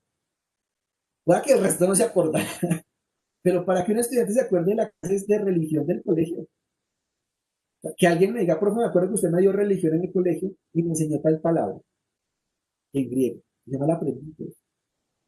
El concepto, se pregunta por el concepto. Se pregunta más por el concepto que por lo instruccional, porque si te das cuenta, el estudiante capta muy bien la instrucción. ¿Sí? Lo que tengo que hacer es que la instrucción sea clara. Pero el estudiante, tú le dices, hay que leer tal texto, él sabe que hay que leer tal texto. Lo que tengo que ser claro en el diseño instruccional es, en la mediación es, ¿para qué necesito que usted lea ese texto? Necesito que usted lea ese texto porque le va a servir para entender estos conceptos. Y el lenguaje y la resolución de conflictos desde la cotidianidad. Ojo que cuando yo hablo de conflictos, estoy hablando de algo que es inherente a las sociedades. Muchas veces nos han enseñado desde una tradición muy occidental que uno tiene que evitar el conflicto. Los conflictos son parte de nuestra cotidianidad. ¿Sí? De hecho, me levanto y ¿qué ropa me pongo hoy? Para algunas personas es un conflicto. Para otros es ¿me conecto o no me conecto al encuentro con Alex? Eso es un conflicto. Tengo encuentro, pero me están pidiendo una cosa en el colegio. Es un conflicto. O sea, los conflictos más de los más básicos, obviamente los conflictos más grandes, ¿sí? Pero nosotros también enseñamos que en esa mediación lo que, a lo que debe llevar la instrucción es a enseñemos a resolver algo que está sucediendo en la cotidianidad. Algo que está sucediendo en la cotidianidad. Y ejemplos de esos los encuentro en sus instituciones educativas. Cuando ustedes nos cuentan sus experiencias significativas, uno dice, estos profesores la tienen clara, están enseñando a resolver un conflicto de su institución educativa. Yo que escuchaba ayer pues, lo que sucedía en las explicaciones de un colegio, por aquí está Fernanda Ricardo, a ver qué estoy hablando, y en este colegio unos estudiantes decían, nuestro proyecto de tecnología es revisar, o más bien presentar y crear como algo informativo, como una pieza de divulgación que le cuente a la gente el impacto que tiene el uso de dispositivos móviles en los ojos. ¿Sí? No quieren vender un producto, no quieren desarrollar una aplicación, quieren contar a la gente que exagerar en el uso de los dispositivos puede afectar la visión. Eso me resultó a mí muy interesante. Yo le decía a los chicos, porque como nos invitaron a escucharlo de parte de la universidad, les decía, oiga, genial.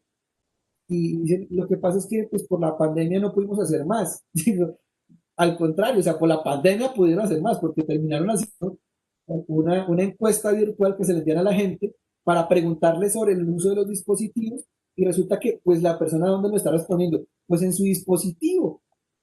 Sí. Es como, oiga, ¿usted sabía que los dispositivos como celulares le afectan la visión? Sí, ¿dónde lo está respondiendo? En su celular. O sea, era lo más paradójico del mundo. Yo les hacía quedar en cuenta de eso y decía, ¿ustedes cuándo pensaron en este problema? Sí, porque nosotros pensamos en eso desde el año pasado, llevamos 2 años trabajando en esto. Ustedes no saben que va a haber una pandemia, ¿cierto? No. Miren cómo la vida nos cambió a partir de la pandemia, que ahora estamos pegados a estos dispositivos. Entonces, ¿cómo nosotros, en las reflexiones que estamos haciendo, en las instrucciones que estamos dando, realmente nos vamos dando cuenta que hay una respuesta a los conflictos de alrededor.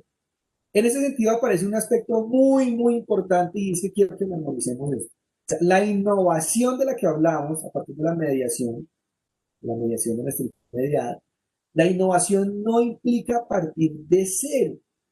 Algunos docentes, cuando uno les explica, digamos que la parte de la innovación, dicen, ay, pero es que usted no nos ha dicho cuáles son las cosas nuevas que vamos a hacer. La innovación no implica arrancar e inventar desde cero. Es identificar, la innovación está en identificar cuáles son las necesidades y traer a la práctica pedagógica, a la práctica didáctica, esa herramienta que no tenía antes y que voy a probar a ver cómo me va. ¿Sí? Entonces, cuando yo traigo una experiencia, una herramienta, cuando yo traigo algo como la clase invertida, cuando yo traigo algo como un video, cuando yo les invito a que escuchen un canal de podcast, o cuando yo les digo, vamos a crear un canal de podcast con nuestros estudiantes, como lo hizo con San Andrés de los Altos, creo que es. En ese, mira, es que creamos un canal de podcast con los estudiantes. Cuando estoy trayendo esas herramientas, que no son nuevas porque los podcasts no son nuevos, los videos de YouTube no son nuevos, porque la clase invertida no es una cosa que se inventó ayer. Cuando traigo esas herramientas a la práctica educativa, que como nosotros dijimos hace rato, muchas veces es rutinaria, pues estoy innovando en el aula. La innovación no es arrancar de cero. La innovación es tener la capacidad de identificar una estrategia, una herramienta que me sirva para un escenario educativo. Y ojo, no se trata de agotar tampoco todas las herramientas en un solo encuentro o en una sola clase. Claro, yo puedo correr el riesgo de quedar yo como mediador súper, hiper, mega motivado con los podcasts, pero pues si yo lleno de podcast mi clase, pues la clase otra vez se vuelve rutinaria. ¿Y me van a entender? Entonces, la innovación también está en de qué manera yo voy creando una serie de actualizaciones dentro del currículum. Y créanme que va a aparecer algo. Va a aparecer algo, es que cuando, perdón, cuando estoy incorporando estas estrategias a, a mis microcurrículos, a mis espacios de clase, a mis espacios educativos, pues cuando yo estoy incorporándolos ahí, me voy dando cuenta que voy descubriendo más herramientas, más herramientas. A mí me encanta cuando los profes, con ustedes, que ya algunos escriben por el WhatsApp, yo vuelvo el WhatsApp también, cuando algunos de ustedes, los que nos han escrito al correo de María Caridad y a mí, diciendo, oiga, yo conozco esta experiencia, oiga, yo conozco este material, digo, miren, ¿cuánto conocemos los profes que crear un banco de información, un banco de herramientas pedagógicas sería mucho más fácil desde una red que podamos tener nosotros y crear? Una red desinteresada y si quieren inicialmente desinstitucionalizada, porque hay otros problemas cuando se institucionalizan las redes que empiezan a obedecer también a ciertas políticas de recursos, a ciertas políticas o intereses de ciertos sectores. En este caso es como, oiga, tales colegios, en este espacio tenemos 17 instituciones educativas, ¿sí? Tal espacio de tal colegio me puede interesar porque no creamos unos vínculos con ese colegio. Eh, la semana pasada estuve presentando una ponencia en un evento internacional al que yo no pensaba ir porque salía muy caro, pero por la virtualidad pues se pudo ir porque eso era conectarse por videollamada. Y en la presentación que yo hacía, estaba hablando un poco de la creación del discurso, un poco el tema que vamos explorando en la prensa colombiana, en temas del posacuerdo, del posconflicto. Pero lo más interesante es que terminamos en una mesa participando con gente de otro país, obviamente. Y terminaba el tema como, oiga, yo también trabajo prensa, yo lo he hecho aquí con tal cosa, ¿qué tal si nos seguimos escribiendo? Claro, aquí está mi correo, inmediatamente me agregó a su WhatsApp, Argentina, dejamos los correos y dijimos, oye, ya, escribámonos la otra semana, creamos una sesión virtual y pensemos en un proyecto a más largo plazo para analizar prensa latinoamericana en esta invención del otro, un concepto más antropológico, sociológico, filosófico, educativo. Entonces, me resultó muy interesante porque si uno se da cuenta y uno empieza a crear esa red, se empieza a ampliar el horizonte también de reflexión. Hay una frase, pues que tuvieron la oportunidad de escuchar a Miguel Urra en el primer encuentro, Hay una frase que usa mucho Miguel Urra, y es que somos ombligueros. Todo el tiempo nos estamos viendo el ombligo y mirándonos hacia el ombligo, pero no miramos hacia afuera, a ver qué más hay, qué experiencias hay otro que decir. María Consuelo dice que se tiene que retirar, pero les pido que no dejen de diligenciar, por favor, la asistencia. Eh, entonces, tengamos en cuenta, no es partir de cero, repito, no se trata de partir de cero, sino de identificar qué herramienta eh, puedo traer para incorporarla dentro del aula. Alguien puede preguntar, bueno, ¿y cuál es la mejor? Ahí sí, como diría el sabio Einstein, eso es relativo, amigo. Pues porque puede ser que en mi caso específico, mis estudiantes que vienen más acostumbrados a un diálogo permanente, a una construcción más colectiva, pues escuchar un podcast puede resultar un poco aburrido, pues porque ellos quieren dialogar más. En cambio, si yo puedo crear un foro en el que puedan participar, va a tener mayor impacto. ¿Sí?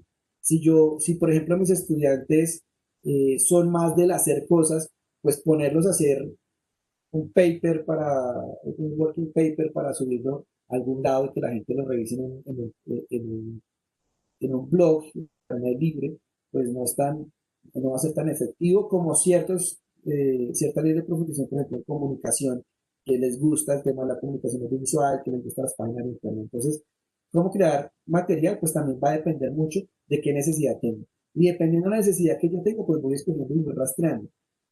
Una facilidad que tenemos nosotros como docentes es que en Internet hay un montón de herramientas que han sido ya testeadas, que son verificadas, que son de agrupaciones educativas grandes, ¿sí? O sea, no es una locura que se inventó alguien un día y lo puso ahí como para que la gente lo copiara, sino como apuestas grandes.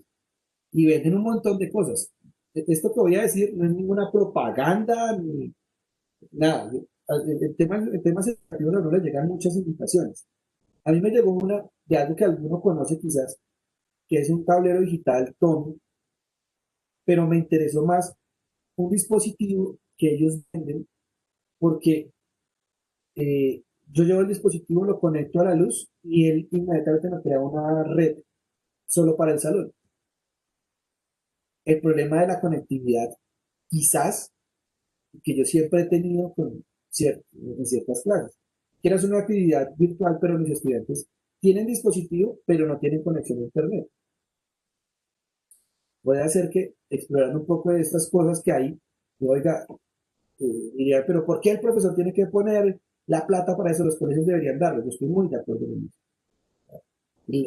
El sector educativo, el magisterio, qué sé yo, el ministerio debería pensarse en estos problemas de conectividad. Pero mientras eso se soluciona, pues yo también debo pensar de alguna forma en cómo puedo solucionar. Si alguno tiene alguna estrategia, yo se la agradezco. Si alguno tiene una estrategia para decir que diga, venga, llega al aula y consígase un router, consígase tal cosa, se hace de tal manera que usted puede crear una red de participación para la gamificación, que es algo que vamos a trabajar de hoy en 8 días. La gamificación como una estrategia de enseñanza, pero también requiere ciertos elementos para eso. Voy con esto rápidamente porque, uy, Dios mío, falta la parte de participación de ustedes, pero yo criticando a los profes que hablan y solo dejan 5 minutos de preguntas y estoy igualito, miren. Pero perdón, es que es mucha información que espero que esté sirviendo en la reflexión del día de hoy. Eh, es que están hablando de los procesos de gestión de calidad en el chat, no quiero distraerme con eso ahorita, si quieren lo dejamos para la reflexión final. No me parece que sea irrelevante, de hecho es muy importante, pero no quiero que nos distraigamos de eso. Esto está tomado de un artículo de Tascón en 2003. Miren, 2003, ya, vuelvo y les digo, la educación, o sea, el tema de la mediación no es algo que nos inventamos nosotros por la pandemia, es algo que se viene explorando y está precisamente esto del desarrollo de la zona de desarrollo próximos. ¿Dónde está el profesor? ¿Sí? ¿Y dónde está el mediador? El profesor, cuando interactúa, y esto es lo que voy a ver en la otra diapositiva, cuando el profesor interactúa, este ejercicio con el alumno está generando una zona de desarrollo próximo en el que yo puedo generar ambientes de aprendizaje a través de diferentes estrategias, ¿sí? Pero en últimas, recuerden la frase de Oscar Lawrence. Ahora, a Oscar Lawrence me marca a mí, ahora les va a marcar a ustedes. el aprendizaje es suyo. Cuando me decían, el aprendizaje es suyo, ¿sí? Cuando le dicen el aprendizaje es suyo, pues el estudiante se va dando cuenta que la motivación y ese tipo de procesos tiene que desarrollarlos de manera autónoma. Cuando un estudiante se siente motivado, la pregunta que hacían hace rato, no sé si era Marta o alguien que decía, ¿y cómo motiva a un adolescente? Pareciera que son los que menos motivación tienen. Habría que preguntarles qué les motiva. Y cuando uno puede preguntarles, uno hace yo de hecho ejercicios en mi clase como, oiga, ¿qué les gustaría saber? Miren que solo preguntarles, solo vincularlos a la pregunta por su condición, su realidad y su interés, pues permite que uno también vaya identificando esos rasgos como muy de ese grupo. Pero mucho de lo que uno termina haciendo, muchas de las veces, es como asumiendo que esto es lo que les sirve y esto es lo que les tiene que interesar. Por eso no hay motivación. Tendríamos que hacer encuestas, ¿no? Yo les invito, solo invitación, no es tarea, no es obligación. Hágase un formulario en línea y envíeselo. Oiga, de estos temas, ¿cuál es el que más le gustaría a usted? ¿Sí? Eso es muy interesante. ¿Sí? Eso es muy interesante. Han surgido cosas chéverísimas. Han surgido cosas chéverísimas. A mí me ha pasado cosas chéverísimas. Mire, yo apoyo un foro de derechos humanos. Este año no se pudo realizar, se hizo muy chiquitico, porque la lógica un poco de las instituciones que hacen parte de este sistema, pues no les agradó mucho que fuera virtual, pero apoyó un foro aquí en el sur de Bogotá, donde empezamos con el colegio nada más. Y al año pasado ya iban 400 y piola estudiantes impactados en las actividades preliminares y en el foro mismo. Casi parece un congreso esa vaina porque tiene como 15 mesas. O sea, para un foro de un colegio tienen 15 mesas en el que participan ponencias y hay premiaciones de todo. Y lo interesante fue cuando empezamos a preguntar a los chicos en las preparaciones, oiga, para el foro del otro año, ¿qué les gustaría? Y empezamos a preguntar, porque habíamos trabajado derechos humanos, habíamos trabajado acuerdo de paz, habíamos trabajado temas de género, habíamos trabajado migración. Entonces empezamos a trabajar, a preguntar a los chicos, oiga, para el otro año, ¿qué les gustaría? Y son cosas como que, claro, todo el tiempo, yo estoy pensándome el foro como un adulto que le interesan ciertos temas, pero a los chicos les están interesando otra cosa. Hicimos una primera encuesta. Basados en esa primera encuesta así amplia, empezamos a crear bloques de interés, como ciertas tendencias. Resultaron 4 o 5. Y esas 4 o 5, del día del foro, les hicimos un formulario como, por favor, diligencia la evaluación del foro, pero también díganos cuál tema sería el que les gustaría finalmente para el otro lado. Primero se sienten acogidos, se sienten escuchados. Y lo que hay detrás es que hay una motivación real de lo que viene. Una motivación real de lo que viene. Entonces los estudiantes ya dicen, para el otro año, ya sé cuál es el tema. Cuando son de 11 dicen, oiga, profe, yo como egresado puedo participar. Entonces yo quisiera volver al foro. O sea, la experiencia está siendo significativa. Hay un desarrollo de las actividades, hay un aprendizaje real, un aprendizaje que es significativo. Más allá de lo teórico, de lo que puede ser el aprendizaje significativo, es que sí está significando algo para su vida. Está reflexionando a partir de un tema que le gusta. Voy entonces con esto que resume un poco todo el carretazo del saber estar y colaborar. La mediación. Saber estar y colaborar. Implica activamente al alumno en el proceso instruccional. Y vuelvo al ejemplo que yo les ponía en algún momento, eh, y es, a mí me tocó sentarme a preguntarle a estudiantes cómo se hace esto en la virtualidad. Y no me da pena decirlo. Es que un profesor debería saberlo, pues es docente. Pues les cuento que a mí en mi pregrado y en mi posgrado nunca me enseñaron que si llegaba una pandemia un día, tenía que pasarme a la mediación tecnológica al otro. ¿Sí? Entonces, muchas de esas cosas que he ido creando ha sido también del aprendizaje de escucharlos. Entonces, involucrar permanentemente al estudiante en el proceso instruccional. Hay una frase que se usa mucho en el diseño de cuestionarios, es testear el cuestionario. Yo puedo diseñar, puedo hacer un diseño instruccional paso a paso de una actividad que quiero traer, ya sea a través de la clase invertida, ya sea a partir del aprendizaje por problemas, basado en problemas, ya sea por la metodología que yo quiera usar en mi aula, pero creo el diseño instruccional y le digo a un estudiante que yo escogió como monitor o a cualquiera de manera aleatoria, oiga, necesito que lea esto y me diga si se entiende. Y la realimentación que hace el estudiante me va a dar a mí la oportunidad de decir, o estoy metiendo la pata, estoy pensando como un docente adulto, no puedo dejar de pensar como un docente adulto, pero tengo que pensar en un lenguaje, en un registro que el estudiante también pueda entender. Porque por eso es que finalmente dice, no entendí, profe, lo hice como pude. ¿Sí? Paréntesis, invitarles a que se arriesguen a hacer un instructivo en un registro de estudiantes. Yo, de lo que más me gozo yo con mis estudiantes de primer semestre y cuando trabajo con estudiantes de colegio, son las palabras nuevas que aprenden, los neologismos.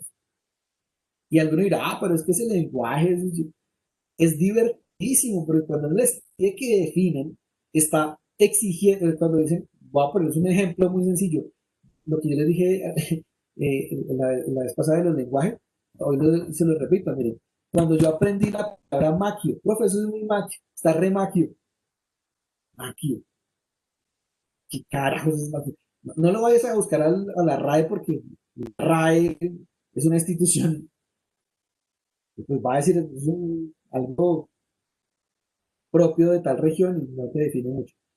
Pero ponerlos a preguntar, o ponerme a preguntarles y decir, ¿qué significa maquio? Estoy pidiéndole al estudiante una habilidad comunicativa por la que él está haciendo un ejercicio cognitivo y está traduciéndolo para alguien que no está en su registro. Profe, maquio es tal cosa o se parece a tal cosa. ¿Sí? Estos registros de estudiantes son divertidísimos. Primera clase del semestre, después una tarea de, hoy vimos un teórico, van a hacer un meme de ese teórico. Y los chicos dirán, profe, un meme. Pues, seguro, o sea, no va a ser quiz, no, el quiz es que hagan un meme. Si el meme, que es esta otra forma de comunicación, son impactos, tiene toda una definición y hay estudios de los memes, de estudios doctorales, que hay que hacer doctorado, exige también pensarse problemas de la cotidianidad. El meme. Y fue divertidísimo porque después terminé haciendo fue un concurso de memes y dándole un premio al mejor meme. Hasta yo aparecí en uno de esos. ¿Sí? Claro, alguien dirá como profe, pero no se molestó. No, porque incluso la persona que lo hizo, profe, lo puedo poner, sí, claro. Pues obviamente no voy a ponerme a decir tonterías, pero lo que creo fue divertidísimo. Estoy dando, claro, no estoy diciendo que con eso se resume la clase o es un producto de publicación, no, pero uno está generando una relación con los estudiantes, saliendo de mi zona de confort, un poco de mi lenguaje y tratando de entender un poco cómo lo están entendiendo. ¿Sí? Manejar la trascendencia de los contenidos de aprendizaje. O sea, miren, si hay una frase que marca, esto le sirve para la vida. La escuela no es por nota, la escuela es para la vida. Y si ustedes se dan cuenta, uno de los componentes precisamente de este convenio también es el tema de la ocupación, perdón, de la orientación ocupacional, orientación socioocupacional. Es cómo esto que yo estoy aprendiendo me va a servir para tomar decisiones en la vida.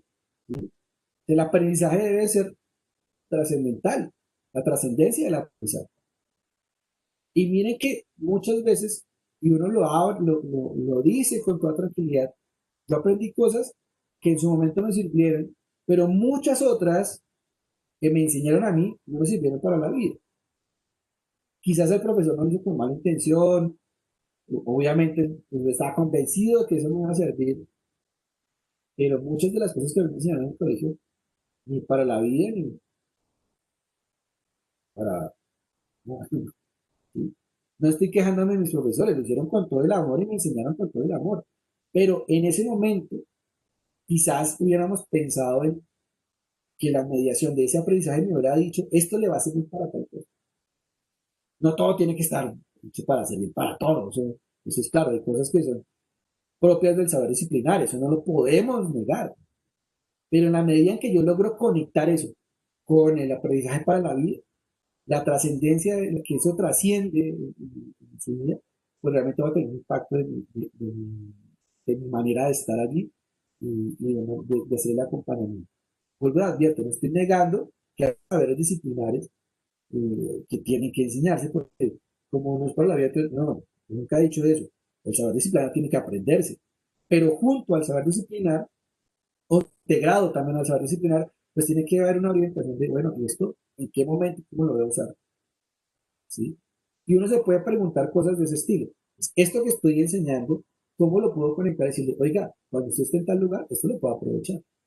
Y en las líneas de profundización de la media, créanme que esto sí sirve muchísimo. Un pelado, perdón, un estudiante, un alumno, escoge una línea de profundización por gusto muchas veces. Le interesa.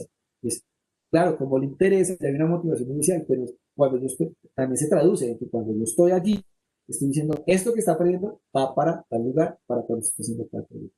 Yo lo estoy viendo, estos días que acompañan las sustentaciones de estos dos colegios, de tres colegios en nuestro estado, porque los chicos vienen diciendo, y como yo quiero escoger o quiero estudiar tal cosa, o me quiero dedicar a tal oficio, pues esto me sirve mucho. Lo he escuchado unas dos o tres oportunidades de estos tres colegios que he visitado. Y eso dice mucho de la línea de profundización y del docente mediador. Porque el docente mediador no creo que esté en la lógica de decirle, cuando usted exponga, diga que esto le sirve para la vida. Esa reflexión es muy personal. Y sale de eso. Potenciar el aprendizaje significativo. Esta es la pregunta del millón de dólares. Bueno, ¿yo cómo despierto el interés? Hay que devolverse a preguntar. No temerle a preguntar. Hay que buscar la manera de preguntar, pero no hay que temerle a preguntar. Y organizar la instrucción desde la lógica del aprendizaje del alumno. Esto sí nos exige. Y bastante. Esto nos exige bastante. Porque como les digo, mientras yo no me siente a preguntar, vuelvo y les digo, no se trata de que le pregunte uno a uno y que yo haga un currículo para cada uno, sino crear un instrumento que me arroje a mí una tendencia e interés de este grupo de estudiantes. Eso me va a permitir a mí muchísimo el tema de la mediación en la instrucción. Provocar la discusión para identificar los conocimientos previos del alumno. Muchos lo hacemos, otros seguimos explorando y otros no lo hacemos. Eh, algunos seguimos asumiendo que el estudiante es una tabula rasa sin absolutamente nada. Eso va con la última diapositiva. Y es que todos traen su cosmovisión. Todos tienen una manera de estar en el mundo, una manera de percibir, de concebir el mundo que nos está rodeando. ¿Sí? Y en ese aspecto es, oiga, ¿usted qué quiere de su vida? Claro, alguno podrá llegar a decir, pero Alexander, yo tengo 6 grupos, cada grupo de 40 estudiantes. Sí, y ahí está el reto maravilloso y digamos que lo más bello que yo encuentro en esta labor es nuestra capacidad de empatía y de relación con nuestros estudiantes. Yo estoy más que convencido que yo le pregunto a cada una de las personas que estamos hoy acá, oiga, ¿cuál es el estudiante que usted admira? Y se recuerda el nombre, me cuenta la historia. Oiga, ¿cuál es el estudiante que más le cuesta trabajo enseñarle? Y se sabe el nombre, ¿sí? Conocemos la historia de nuestros estudiantes. Es más, yo estoy más que convencido que yo pregunto a algunos de ustedes, oiga, ¿cuál es el egresado que... Y también se acuerdan, así como se acuerdan el nombre de su profesora de primaria que le marcó la vida de manera positiva o no tan positiva, pues también se acuerdan de los estudiantes. Nos acordamos de nuestros estudiantes. Nosotros en el pregrado tuvimos un estudiante, no voy a decir el nombre, pero pasó como por 5 asesores de tesis y era que parecía que no se quería graduar. Y todo el mundo decía, pero le tengo paciencia, lo hago con amor, le hago el proyecto y él no avanza y no avanza y no avanza. Sí, entonces hasta que de cada le dijeron, no hay que hacer algo con este caso porque lleva 5 o 6 semestres en trabajo de grado y no ha hecho nada, ya una carrera de 10 años, hermano. Y fue sentarnos con él y decir, oiga, ¿usted qué quiere? ¿Usted qué quiere realmente? ¿Sí? Entonces, hay alumnos que también nos marcan y todos lo recordamos, o sea, ya se graduó, por fin se graduó, o sea, ya lleva como 3 años de graduado.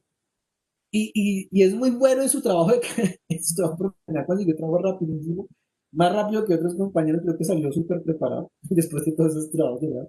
Pero cuando se graduó, dice, oiga, se graduó, ok, se graduó, pero no lo recuerda.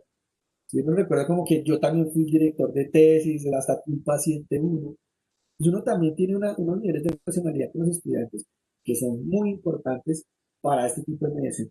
Y lo último es algo que volvemos a decirlo, como lo dijimos hace un ratito, la repetición, la repetición. Es insistir en la finalidad de la actividad. ¿Para qué yo hago una actividad? Para tal cosa, ¿sí? La mediación está en el acompañamiento.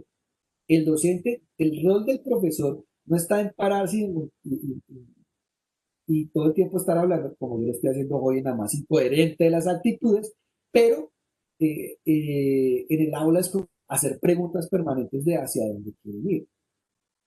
¿Sí? Oiga, ¿y eso para qué le sirvió su aprendizaje? Ajustar los contenidos y ritmos, y esto es una invitación, no es una obligación, ni es una crítica, es una invitación, es me actualizo en mi saber disciplinar, yo me actualizo en mi saber disciplinar, o lo que yo aprendí ya quedó. O sea, yo ya asumí que lo que yo sé es lo último. Pues hay muchas veces cuando los estudiantes escogen una línea de profundización, se van dando cuenta que ellos también, uno se va dando cuenta que ellos también van explorando por su cuenta. Y uno dice algo y dice, profe, pero eso ya hace varios años. ¿Sí? Voy a decir una cosa atrevida desde el desconocimiento disciplinar de tecnología. Yo no puedo enseñar a diseñar una página web en DOS, porque eso ya no se usa. Ojalá me corrijan los de tecnología aquí, por favor. Ojalá me corrijan. Esto es una cosa súper absurda que se me da a la cabeza. A lo que me quiero referir es, si yo no me actualizo y digo, yo puedo saber de OS y decirles, miren, así arrancó, pero estamos en este nivel de creación. También yo cómo me actualizo. También yo cómo me actualizo. Favorecer la curiosidad a través del reto. Eso es algo que contaron, que alguien dijo al principio. A mí me mandaban para la última fila y para mí me tocó volverme como empezar a subir de nivel, porque si no, yo era las más pequeñitas y no había tabla atrás, era más bajito. Es también el reto, de, oiga, ¿cómo pienso yo una actividad que tengo por retarlos? Yo doy clases muy variadas en mi programa, doy una clase de investigación, pero doy una clase de diseño por proyectos. Y en el de diseño por proyectos, en la evaluación final, o sea, un examen final, el examen final o el trabajo final, es que ellos presenten su proyecto a una convocatoria. Pueda que no la envíen, pero es el reto de rastrear una convocatoria que diga, está por tantos recursos, tanta partida presupuestal, no tiene estos recursos y crear. O sea, yo les voy dando las herramientas, ustedes van creando. Y desde el primer día les digo, ustedes tienen que participar de una convocatoria o ser el simulacro que participa de una convocatoria. La tienen que buscar ustedes. Yo no las voy a buscar. Les digo dónde buscarla. Les doy las herramientas para que averigüen cuáles son las características de los proyectos, a qué pueden participar, quién nos puede ayudar, cuáles pueden ser sus aliados, pero la convocatoria la tienen que redactar. Y en los últimos 2 días, son varias personas, nos dedicamos a escuchar las presentaciones de los proyectos. Y hay cosas loquísimas. Yo me he encontrado con estudiantes de posgrado que dicen, profe, nos salió una convocatoria eh, por no sé qué y no sé qué, de 230 millones de pesos, por fin, no la vamos a ganar. ¿Y cómo? Cuéntenos. Y los chicos han desarrollado la o sea, ponerles el reto de que lo den. ¿Sí? Paréntesis, no sé si ustedes sabían que hay presupuestos, que hay partidas presupuestarias también para las instituciones educativas, porque la figura jurídica funciona para participar en convocatorias como el Ministerio de Cultura, como el Artes, y, y salen recursos para los colegios. Entonces, yo quiero actualizar la sala de sistemas del colegio, pues miremos a ver qué proyecto podemos hacer desde lo cultural y nos asociamos para poder ganar. Eso hay, ¿sí? Eso es lo que como estamos tanta cosa, muchas veces como que se nos va pasando. Rápidamente los últimos, favorece la autorregulación y el aprendizaje reflexivos. Hay que aprender a hacer rúbricas, no para ponerlas, es para que el estudiante aprenda a hacer las rúbricas. Él aprende a evaluarse y dice, oiga, me van a evaluar con estos criterios, ¿sí? Me van a evaluar con estos criterios. Es más, yo no tengo la necesidad de hacer la rúbrica completa. Hay páginas de internet que le crean las rúbricas. Usted descarga la matriz, rúbrica es una matriz muy chiquita, ¿sí? Columnas y filas a través de los cuales usted le manifiesta a la persona qué es lo que usted va a evaluar y bajo qué criterio. Eso sí, si usted le dice que lo va a valorar así, evalúelo por eso. ¿Sí? ¿Sabe, conoce, no conoce? Pues, lo que sea. ¿Listo? Esto es lo que les decía hace rato, es tener en cuenta la diversidad, las condiciones y las maneras de estar en el mundo, la diversidad que tenemos al llegar al aula, no se puede desconocer de qué contexto viven nuestros estudiantes y acompañar a los alumnos en el reconocimiento de sus logros y avances. Esta última, esta última diapositiva eh, es a lo que yo quiero invitarles. El reto es el traspaso a la relación alumno-alumno. En el momento en que nosotros como acompañantes en la mediación, vamos descubriendo que desde la colectividad también, desde sus pares, entre pares van generando otros procesos de aprendizaje, ahí es donde uno empieza también a dejar de ser protagonista. ¿Y cómo duele decir eso? ¿Cómo duele decir que el docente debe dejar de ser protagonista? Duele muchas veces. A mí me duele. Es porque a mí me gusta educar, me gusta enseñar. Pero este tipo de mediaciones, este tipo de innovaciones exigen que uno ya no sea el protagonista de la formación, sino que uno sea un acompañante. No que se haga aún igual en el mismo lenguaje, en las actitudes del estudiante, no. Pero sí que ya se cambie esta figura en la que el docente estaba más arriba y se miraba así como con cierta actitud en ocasiones de desprecio al estudiante, sino que más bien es como, miren ustedes, aquí doy las herramientas, yo acompaño en el caminar, no me le paro al frente para no taparlo, ni me le paro atrás para que usted no sepa para dónde andar. Voy a la par suyo, voy caminando al lado suyo, y en la medida que usted va avanzando, yo voy haciendo la realimentación. Pero como dijo Oscar Lawrence, el aprendizaje es suyo. El proceso de aprendizaje es suyo. ¿Sí? Entonces el docente aquí ya reconfigura incluso, perdón, ya reconfigura incluso la forma como se expresa el conocimiento. ¿Listo? Eso es un poco el tema de la innovación desde la mediación. ¿En qué vamos a profundizar? Vamos a profundizar. Olga, por favor, no le tiene que quitar la asistencia. ¿En qué vamos a profundizar? Vamos a profundizar en 8 días en la gamificación. ¿Sí? Y va a ser muy interesante porque cómo esos procesos de aprendizaje a través del juego. Es algo que, vuelvo, no es nuevo porque se haya inventado ayer, sino que es innovador en la medida que yo lo traigo para implementarlo en mi aula. ¿Listo? Eh, Caridad por ahí se conectó. Hoy me hizo trampa Caridad porque no me dijo que estaba por allí. Mi Cari, bienvenida, qué alegría tenerte por aquí. Oh, Eh, Espero haber estado juicioso. hola. Hay un Sí, montón no. de comentarios, pero son. Quiero leer solo el tema Dale. del PIAR, que es el Plan Integral de Ajustes Razonables. Uy, Y buenísimo. ese lo hablamos un poco por la experiencia que les conté de mi estudiante Asperger, y si uno tiene que aprender mucho, y estoy de acuerdo, deberíamos todos como aprender, y debería ser para todo el mundo, ¿sí? No solo para cuando se necesita, pero digamos que eso también tiene unos alcances institucionales. Eh, Después hablar un poquito de calidad, pero de calidad, no de caridad, de calidad, eh, pero digamos que se me sale un poquito del tema y no quisiera como estar allí. Voy a tener en cuenta los comentarios porque sí es algo que sería chévere hacer un encuentro extra para hablar de calidad, de calidad. Entonces, chévere. Y Cari, qué pena, no quiero dejar de recordar que el día sábado tenemos un taller muy, muy bacano para elaborar material. Vamos a hacer nuestra clase invertida. Lo dije bien. Nuestra clase invertida el sábado para los que se quieran conectar a las 9 de la mañana. El enlace siempre es el mismo para las personas que llegaron hoy después de que yo había hecho mi profesión pública. Dos cosas me pasaron en este encuentro.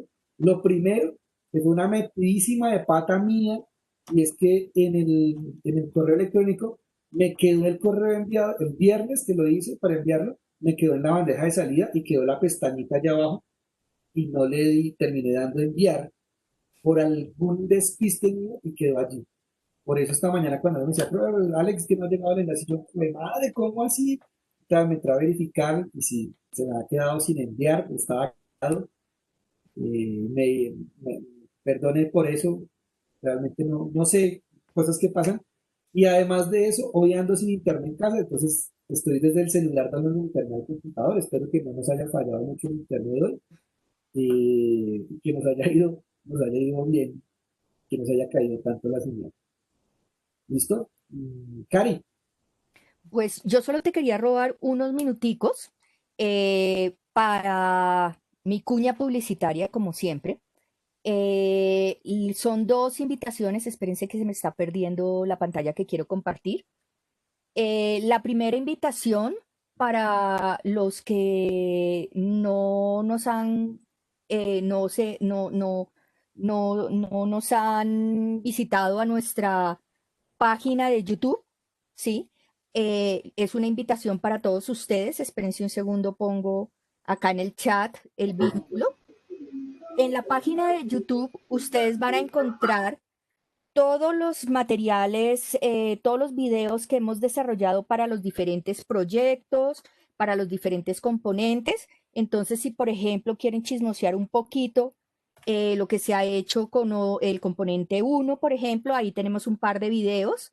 Los tenemos organizados por los diferentes componentes. El seminario de pertinencia curricular, tenemos 2 videos. Del seminario de mediación, o sea, tenemos 14 videos, que la mitad son los videos de las sesiones. Entonces, si se perdieron una sesión o algo les gustó mucho de una sesión y lo quieren revisar, ahí está para ustedes. Si quieren enterarse de qué cosas estamos haciendo, pues es simplemente, como dicen los youtubers, suscribirse y poner la campanita, ¿sí? De manera que cada vez que se actualiza, ustedes reciben un aviso de que tenemos un video nuevo. Y el otro grupo de videos que está dentro de los del seminario son los de la actividad de enriquecimiento personal, que ya tenemos 5 videos. Algunos de ustedes ya iniciaron y sí se animaron a iniciar la actividad de enriquecimiento personal.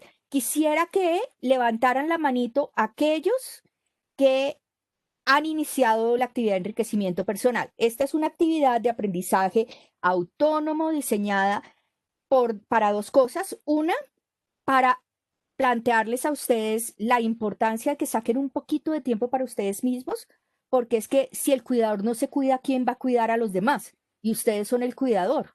Muy bien, Mónica, me alegra que ya estés empezando en la actividad. Cristian, bien. Los que no han empezado, no se achicopalen, porque es que esto es un juego de largo aliento. Bien, Doris. Los que no han empezado, hay 2 puntos por donde empezar. Uno, pues por la explicación de qué se trata la actividad, que es este primer video. Este lo van a encontrar en nuestro micrositio, que se los estoy compartiendo ya. Y la idea es que miren ese primer video. 2 días después, miren este, que es en donde ya nos definimos en qué actividad vamos a hacer. Si resulta que yo ya hice ese, pero nada que arranco, no se preocupen porque yo estaba en las mismas.